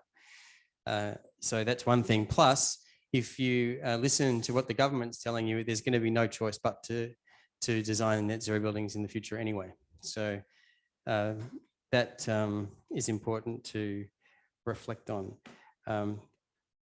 So the next question is more sort of a general one, I suppose. Again, getting down to the company level. What is the, how can companies, what steps should companies take to actually support transitions to clean energy? This might be a question to you, Sunita. I mean, we've got other questions up there that I noticed around, if it's not mandatory, I guess what's the impetus to change as well? So that might be something you could address. Yeah, so I'll take it from the customer perspective, and the way we are driving it is making it really simple for the end user to understand the benefits in their own language.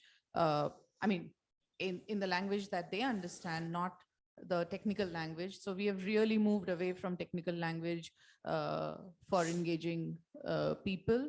So that makes it really useful for us to be able to communicate to the end user. So that's one huge step we need to take to ensure that there is adoption and there is a market attraction and a pull as well. So rather than relying on only government and policy incentives, but also try and create that market transformation. I also want to add to this.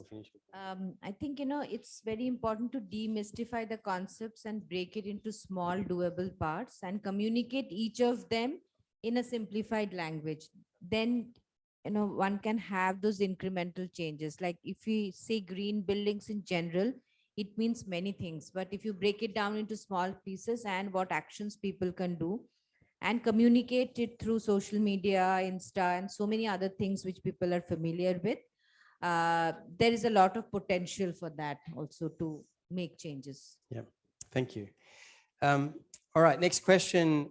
I'm going to sort of follow on from that one now because it was, I think, about changing current practices. And I want to perhaps go to you, Suing. The question is, can architectural software be part of the solution? Yep.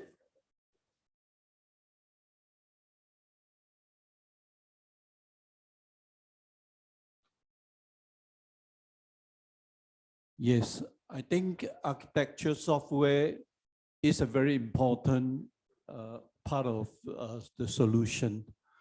But I think at the end of the day, it is more important for university or public sector, private sector to collaborate and collect as much evidential data as possible.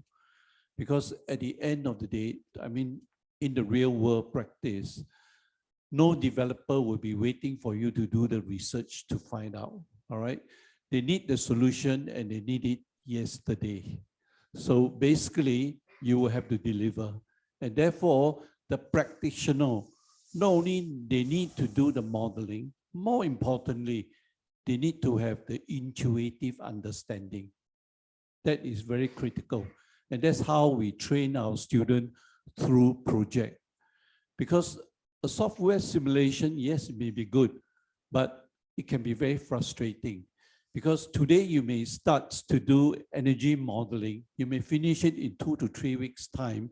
By then, the architect could have changed his design 5 times, right? So you can never catch up with the architects. I mean, I have done many buildings myself. I mean, right now I have 35 residential projects under my what you call computer work scope. But at the end of the day, the question come to you and they need the answer either right now or please give it to me by tomorrow, right? So in other words, there must be benchmark, there must be targets, there must be what we call working models that are immediately for you to make reference to. And this require not just the university itself that we produce benchmarking data, curves, etc. We need the, for example, people like the Green Building Council to list down and to register green building products of different level of performance, so that the architect can go through very quickly, run down the list and see what is the real product. And this product has been verified, checked by a panel of experts. Then only they are being certified A, B, C, D, E, all right? So we need all these toolkits to be available and for all professionals to make very quick access and make a quick decision, right? So these are very, very critical, complete sets of toolkits that the professional needs. And this is something that we in Singapore struggle for at least 5 to 8 years to have the whole system set up, right?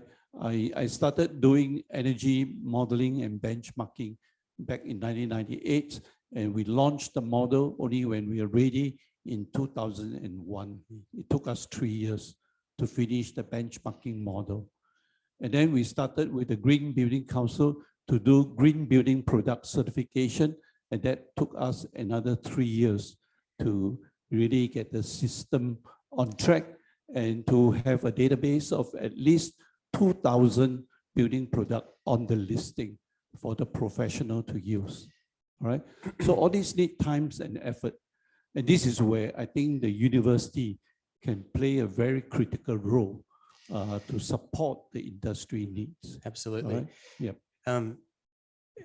Then again, we have to think about this as a campaign almost, you know, because we can't spend that much time developing things anymore. We're in an emergency setting. I think that one of the other aspects of the question around architectural performance software and the big data crunch, can it, you know, an architect can't do it by themselves, an engineer can't do it by themselves. We need to have building teams that have the capability across the team to be able to deliver zero emissions. And that is also true from a policy point of view. It's not just the building code. It's not just the green rating scheme. It's also how a city or a district or a province is thinking about urban design and urban planning. You know, being able to modify master plans so that the urban environment is climate future proof. The other thing to say in terms of acceleration and computer modeling is that, you know, we are often talking about large building projects, but that's not where the mass market is. The mass market is in smaller projects. And so we can use computer modeling, design software to optimize standard designs that could be pre-certified according to guidelines, that a very diverse market like the one which exists in Indonesia, and we've seen this working in India, you know, can almost purchase from a catalog that have been designed digitally, and that's really where we can get some amplification as well. So I'm going to have one more question because I think we want to move on to the next panel. So I'm going to combine a couple of them, and they're the ones that are the nuts and bolts here. So we're air conditioning. How are we going to get off it? How are we going to get off the air conditioning? Or can we have air conditioning and net zero buildings at the same time? I'm going to put this in context. because the last question, which relates to this, is about tourism. And so what is the role of tourism? Are we all expecting to come to a tropical country to stay in air-conditioned buildings? Are there demonstrations from tourism that can help change the market? What's the role? So I think what we might do is maybe start with you regarding, Bali's got a strong tourism economy. So the guidelines, the net zero aspirations, how does it apply to tourism? And how could you in sort of engage hotels and other facilities like that to drive the change forward? Check. Thank you. I think there are a number of things that the tourism industry can actually explore in order for them to adopt this green building initiative. Because I mean, the awareness of green building now has, become a global awareness. So I believe because out of some of the targets of the tourism of industry in Bali is actually foreigners. So I think there is a potential for them to adopt this green initiative that we have in Bali and then bring that as part of their marketing campaign, particularly for foreign tourists. So I mean, we have discussion this with the tourism industry and also with people in the in this industry. The rooftop PV, for example, they're talking with the industry and trying to find a sort of a win-win solution for tourist industry, for hotel owners, and also for the contractors. One of the things that concern many hotels in Bali is because they're still concerned about the appearance, the physical appearance of putting solar PV in their rooftop hotel, for example. So this will need some form of education. They can ask, or they can, for example, their guests, whether they prefer or not, to see rooftop PV, for example. But for us as an academic, I think there is a big potential in, from the tourist industry itself to sort of leading the adoption of green building because of their consumers. So I hope this they see this an opportunity. Thank you. I think in the interest of time, we will close we've got many questions pouring on, so hopefully you get a chance to ask the panelists questions later on. But I'd like to just say thank you also to Jane and Eka, who joined us on Zoom today as well. And once again, thank you to Korodiana for hosting us. Please join me in thanking the panel.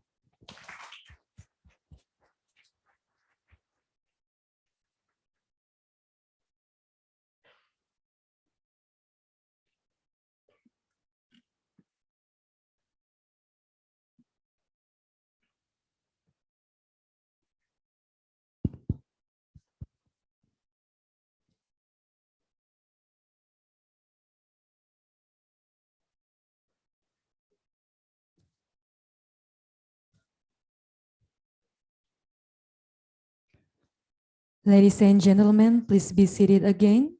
Now we are going to hear panel session from representative of Udayana University student. For Aditya Darmawan and Nata Pati, the stage is yours.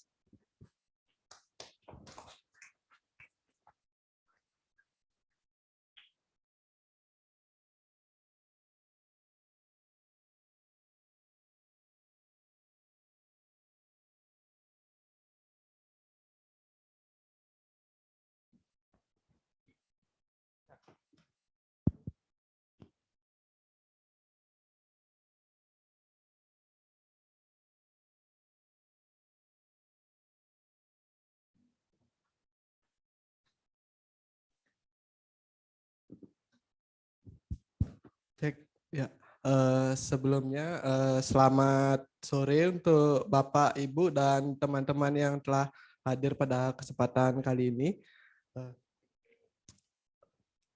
saya mengucapkan terima kasih atas kesempatannya, telah diberikan kesempatan untuk melakukan presentasi pada kesempatan kali ini.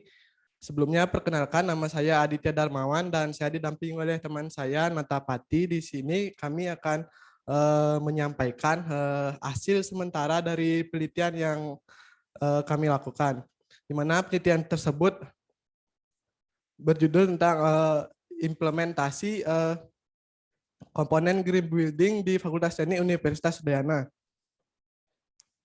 Next. Di mana outline pada penelitian ini yang pertama ada pendahuluan yang bersihkan tentang peraturan gubernur, peraturan pemerintah, UI Green Metric, Udayana University rankingnya, dan standar penggunaan energi pada bangunan komersial. Selanjutnya ada tujuan penelitian, ada metodologi penelitian, ada hasil sementara dari penelitian, dan rekomendasi yang akan kami rancang. Next. Di sini yang pertama ada peraturan-peraturan pemerintah terkait tentang pengembangan green building khususnya di Indonesia dan Bali.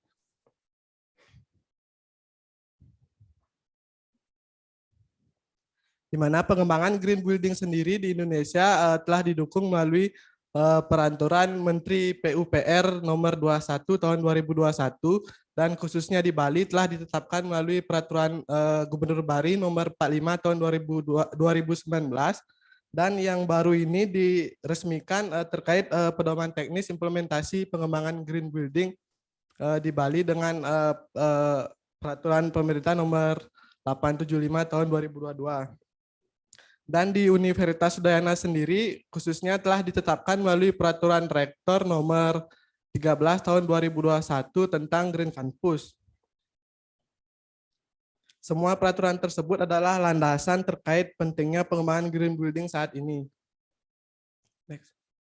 Nah, di sini bentuk partisipasi perguruan tinggi dalam pengembangan green building itu sendiri dicerminkan dari adanya pemeringkatan universitas di seluruh dunia yang dinamakan UI Green Metric, di mana UI Green Metric ini merupakan ajang pemeringkatan universitas yang diadakan oleh Universitas Indonesia didirikan pada tahun 2010, di mana komponen utama dari penilaian UI Green Metric ini adalah komponen lingkungan, sosial, dan ekonomi, di mana kategori penilaiannya itu ada 6.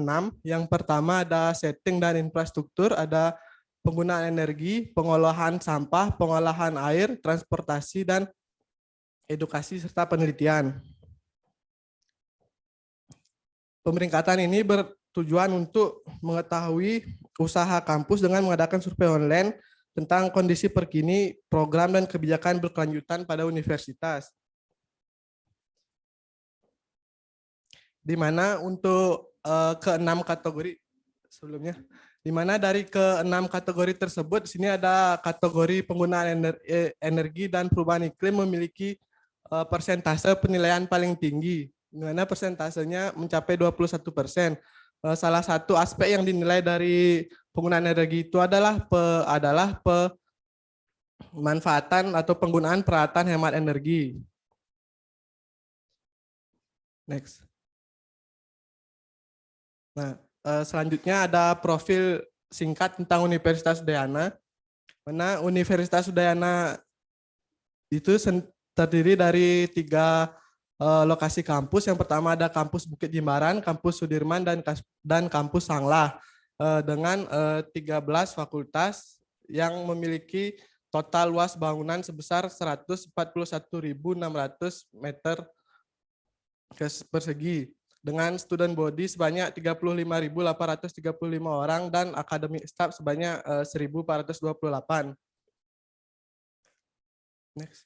Nah, di sini Universitas Udayana mengawali keikutsertaannya pada pemeringkatan UI Green Metric ini pada tahun 2021 dengan memperoleh peringkat internasional pada 2021 itu nomor 679 dari total partisipan seluruh dunia sebanyak 956 dan nasional rankingnya ada di urutan 68 dari 101 universitas yang berasal dari Indonesia.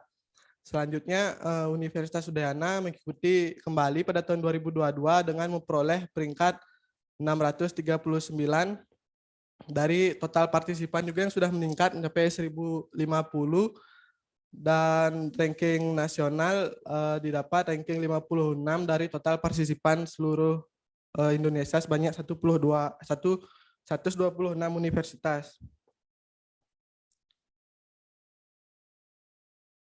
Berdasarkan peringkat berdasarkan peringkat tersebut, di sini kami merancang penelitian untuk dapat menganalisis upaya penghematan pada sisi penggunaan energi untuk dapat membantu meningkatkan poin Universitas Udayana sekaligus sebagai bentuk nyata kepedulian kami terhadap penerapan green building khususnya di lingkungan kampus yang dimulai dari tingkat fakultas terlebih dahulu. Selanjutnya. Nah,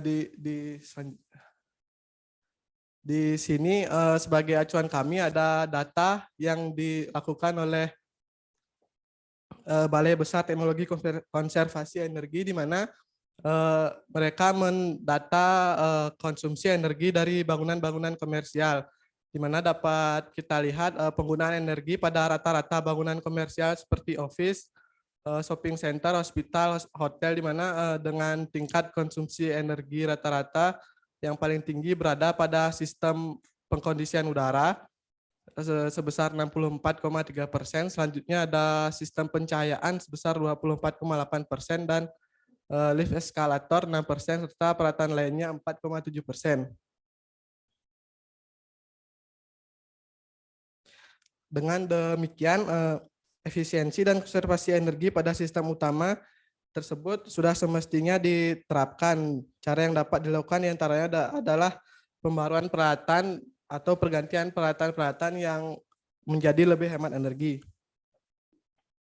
Next. Di sini selanjutnya ada tujuan penelitian, di mana di sini penelitian kami memiliki tujuan yang pertama ada mengidentifikasikan komponen-komponen kondisi existing peralatan penerangan, air conditioning, dan peralatan kantor di Fakultas Teknik Universitas Udayana. Selanjutnya kami menghitung konsumsi energi dari peralatan tersebut dan membuat rekomendasi untuk meningkatkan performa bangunan dari sisi energi. Next. Di mana selanjutnya ada langkah penelitiannya. Di sini ada metode penelitian. Di sini pendataan kami lakukan secara manual. Di sini penelitiannya dilakukan di Fakultas Teknik Universitas Udayana, di mana kami mengumpulkan data-data semua peralatan di Fakultas Teknik. Sebagian besar data kami dapatkan secara pendataan manual karena data-data terkait lampu, AC, dan peralatan-peralatan lainnya yang ada di inventaris tidak terlalu spesifik untuk penggunaan energi untuk spesifikasinya. Jadi pendataan-pendataan tersebut sebagian besar kami lakukan secara manual ke hampir 19 gedung di Fakultas Teknik. Untuk section selanjutnya ada hasil penelitian akan dilanjutkan oleh Mata.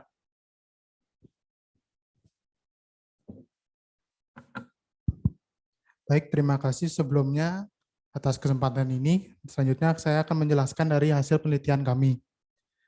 Sebelum saya menjelaskannya, sedikit ada tentang dari Fakultas Teknik. Fakultas Teknik Universitas Udayana terdiri dari 7 program studi dan berdiri di atas lahan seluas 3 hektar dengan luas bangunan sebesar 17.335 meter persegi yang terdiri dari 19 gedung dengan disuplai daya PLN sebesar 696 kV ampere atau kVA. Dan saat ini populasi mahasiswa aktif di lingkungan Fakultas Teknik sebanyak 4.000 mahasiswa. Next. Kondisi existing lampu. Terdapat 5 jenis lampu di lingkungan Fakultas Teknik, yaitu LED, LED, CFL, TL, pijar, dan merkuri. Dengan total keseluruhan lampu yaitu sebanyak 2030 unit. 48% dari jumlah total lampu sudah menggunakan LED dan sisanya masih menggunakan CFL, TL, pijar, dan merkuri. Sebagian besar lampu masih dikontrol dengan manual. Dan berikutnya kondisi existing AC di lingkungan Fakultas Teknik.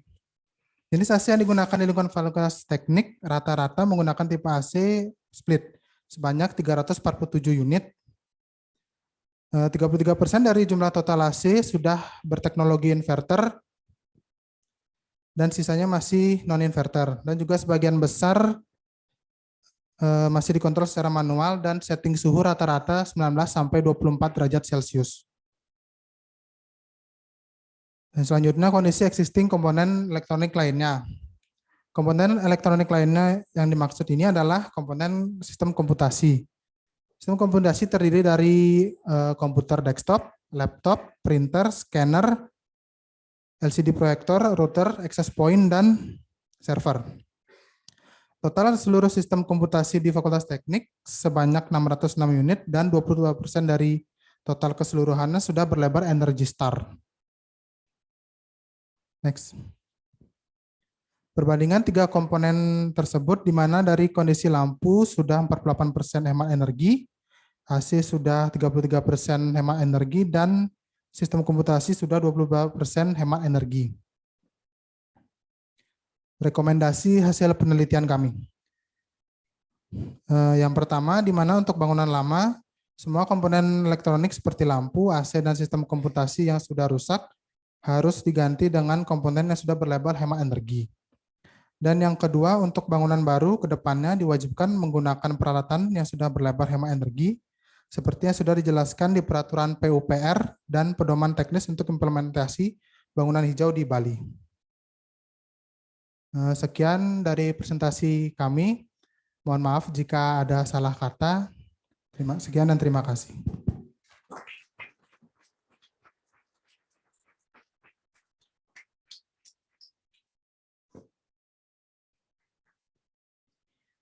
Okay, for the last agenda for today is closing remarks from the head of Core Udayana University, Professor Ida Ayu Dwi Giriantari. Please proceed.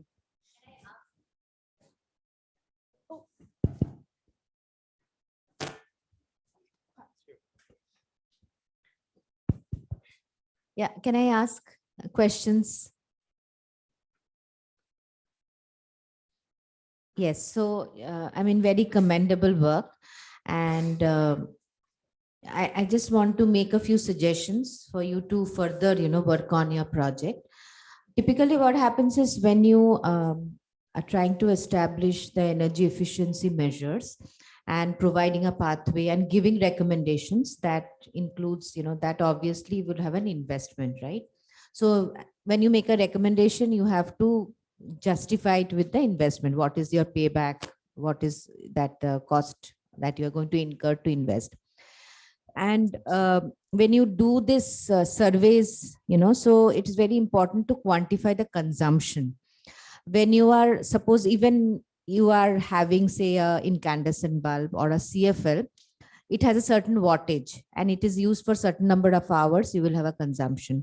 So when you finally say that, okay, you replace X bulb with a Y bulb, and you have to estimate that, okay, if I have to replace with an LED, I will invest so much. You have to make a case based on the consumption. Suppose if you have a very inefficient light working for maybe only emergency purposes or 5 minutes in a day, you will not want to invest in replacing that. So my recommendation to you would be to go a little deeper. And firstly, you follow the ASHRAE level 1 methodology, go to the ASHRAE standard. So they have 3 levels of energy audits that are recommended: level 1, level 2, and level 3. First, you should familiarize yourself with the level 1 audit and do it here. That may also require some amount of instrumentation for you, by means of which you will be able to take the electrical data. Because just by a numerical counting and the wattage, it does not give you the operational efficiency of the equipment. So establish the consumption, establish what is the percentage in the overall, energy consumption of the facility these equipments are contributing and what is the breakup on the consumption. Then you make your recommendation. Now, first you do the level 1, and then if you're moving to level 2 and 3, in the final level 3, what you can do is, that's an advanced level. You can model the building and you can calibrate it and you can make the recommendations even more deeper.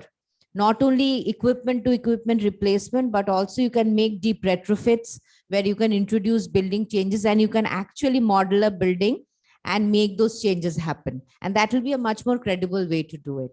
So look a little deeper. I'm happy to kind of, give you more. I'm not sure whether, you were able to follow what I said, but you have to make it technically a little bit more robust. Yeah. Thank you for your suggestions. Actually, we work together. They are my students. What they presented earlier was actually the initial results of their research. But what they are doing is actually also coming into investment analysis and technology. For example, earlier they mentioned about all of these equipment is actually operated manually. So what we are proposing is, put some timer electronic things to control it, and we look at the investment as well. So, yeah, yes. Okay. Yeah, thank you. Thank you for your suggestion. Thank you.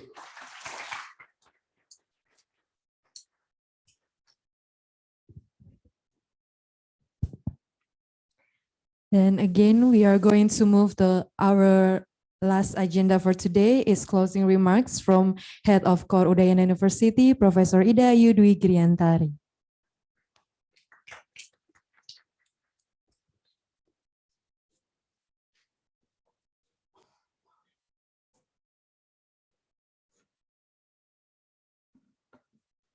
Okay. Good afternoon, ladies and gentlemen. Thank you for coming, and thank you for attending this sharing session. That's absolutely great event that we ran today.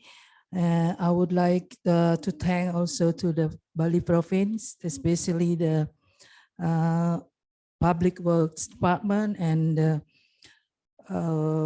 Energy Department of Bali province. And also I would like to thank the representative of the chief engineer. I think they are here, and also for the Green Building Council of Bali. I met him this afternoon. I don't know whether he's still here. And also the Indonesian Construction Business Council in Bali for joining this event. And also I would like to thank all the expert team of the GBPN and technical team that support the implementation of the green buildings throughout Bali. Also, I would like to thank our colleagues from the University of Barmadewa, University of Undiknas, and also from other faculty throughout Udayana University. Our dean already left, but I would like to say thank you for all to. Well, as we discussed earlier, that one solution to mitigate the impact of the global warming is to reduce our CO2 emission. Building sector has a significant potential, and also with the transport and energy sectors. We have learned that by implementing green building, we can achieve the net zero building, which together with other sectors is obviously, and can help us to achieve total net zero emission. Indonesia has planned to achieve the net zero emission by 2060. But for your information, Bali government want to achieve the net zero emission by 2045, so 15 years earlier than the national. The forum that we have today, I believe, will enable us to prepare ourselves better in drawing plan and solution to achieve net zero in the building sector especially. I hope that we can continue to work together with the GBPN as we can solve our challenge here in Indonesia especially, including Bali, and together we can solve the global challenge.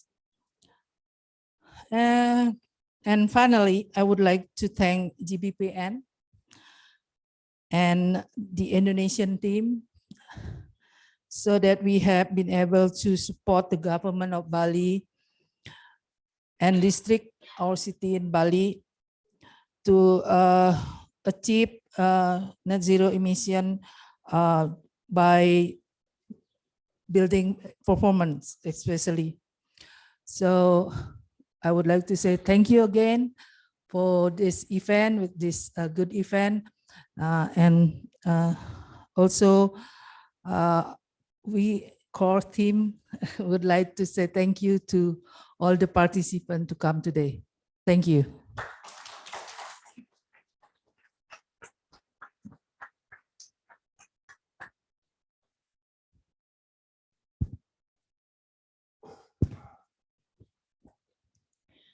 Okay, ladies and gentlemen, since we heard closing remarks from head of Core Udayana University, we have come to an end of our event today. Thank you very much for your active participation today and have a great rest of your day. Good evening, Om Santi, Santi, Santi, Om. Assalamualaikum warahmatullahi wabarakatuh. Shalom Nama Budaya. Salam kebajikan bagi kita semua.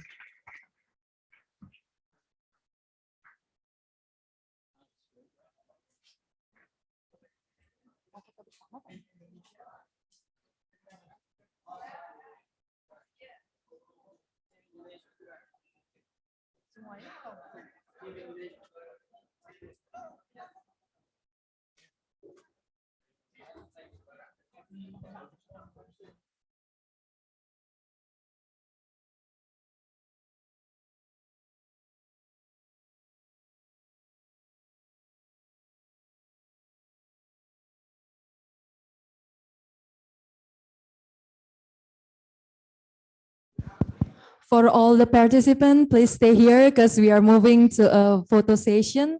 So please stay here for a while. We will set up the stage.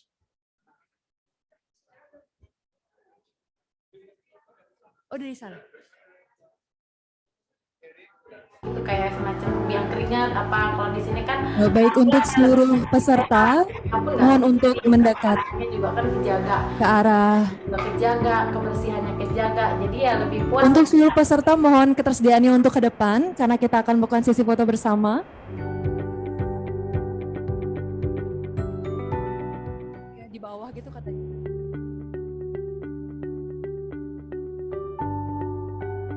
Ayo kami mohon sekali lagi untuk seluruh peserta supaya bisa berdiri dan mendekat agar kita bisa melakukan sesi foto bersama.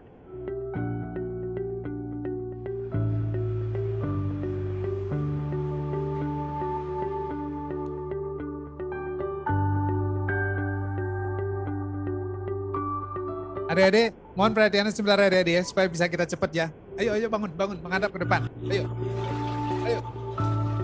Ya, saya merasa lebih baik karena kan kalau di tempat sebelumnya anak saya terlalu kena kayak di air gitu. Ya oke, yang penting kalian menghadap ke depan ya. Luka-luka gitu kayak semacam biang keringat apa kondisinya kan alhamdulillah dia lebih sehat, kulitnya pun nggak sensitif karena kan airnya juga kan boleh angkat tangan juga ya, lingkungannya juga kejaga, kebersihannya kejaga, jadi ya lebih puas lah tinggal di sini. Kelihatan Pak ya.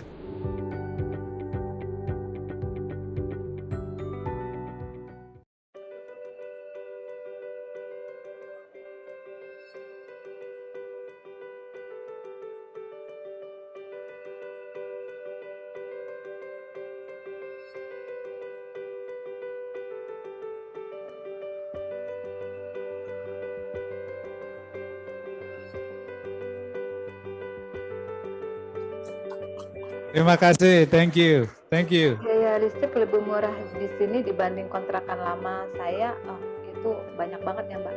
Pertama mungkin ini bangunannya didesain supaya hemat listrik. Pertama ventilasi jendelanya telah banyak, jadi kalau siang nggak perlu pakai lampu lagi, udah terang.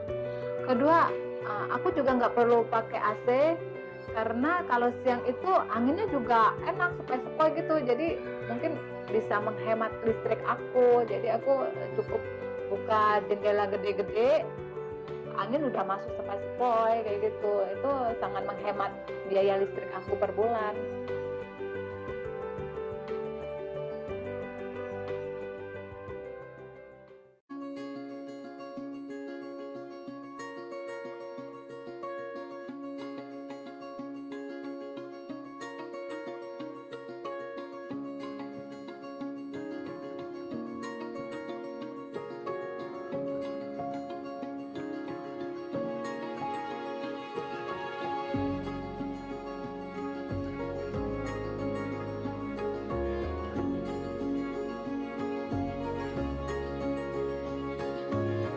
Perbedaan tempat tinggal saya yang lama sama yang di rusun ini ya, sangat jauh banget Mbak.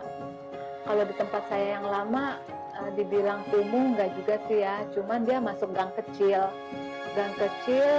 cuman kalau buat anak-anak itu anak saya nggak pernah keluar rumah, pasti saya kurung. Karena apa? Karena banyak gang, saya takut ntar dia kesasar hilang, jadi saya selalu kurung. Tapi kalau di sini ya saya bebasin aja dia main. Apalagi kalau udah main ke bawah ya udah saya duduk aja di bawah. Sembari merhatiin dia lari ke sana lari ke sini, aman, maksudnya nggak mengkhawatirkan. Jadi aduh saya sangat bersyukur banget dapat ini.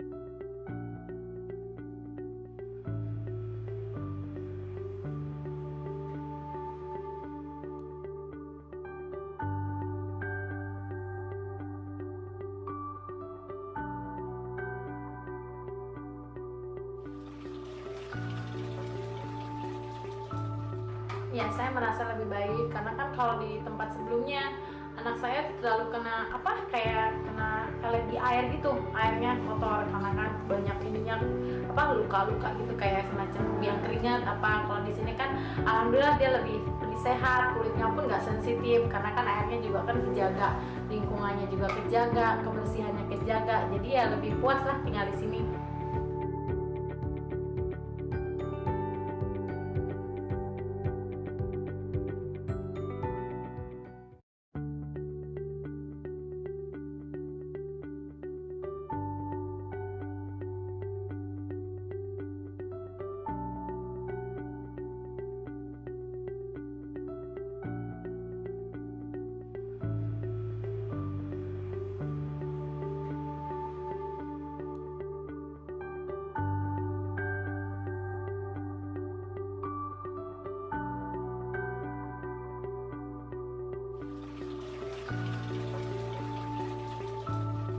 Ya, saya merasa lebih baik karena kan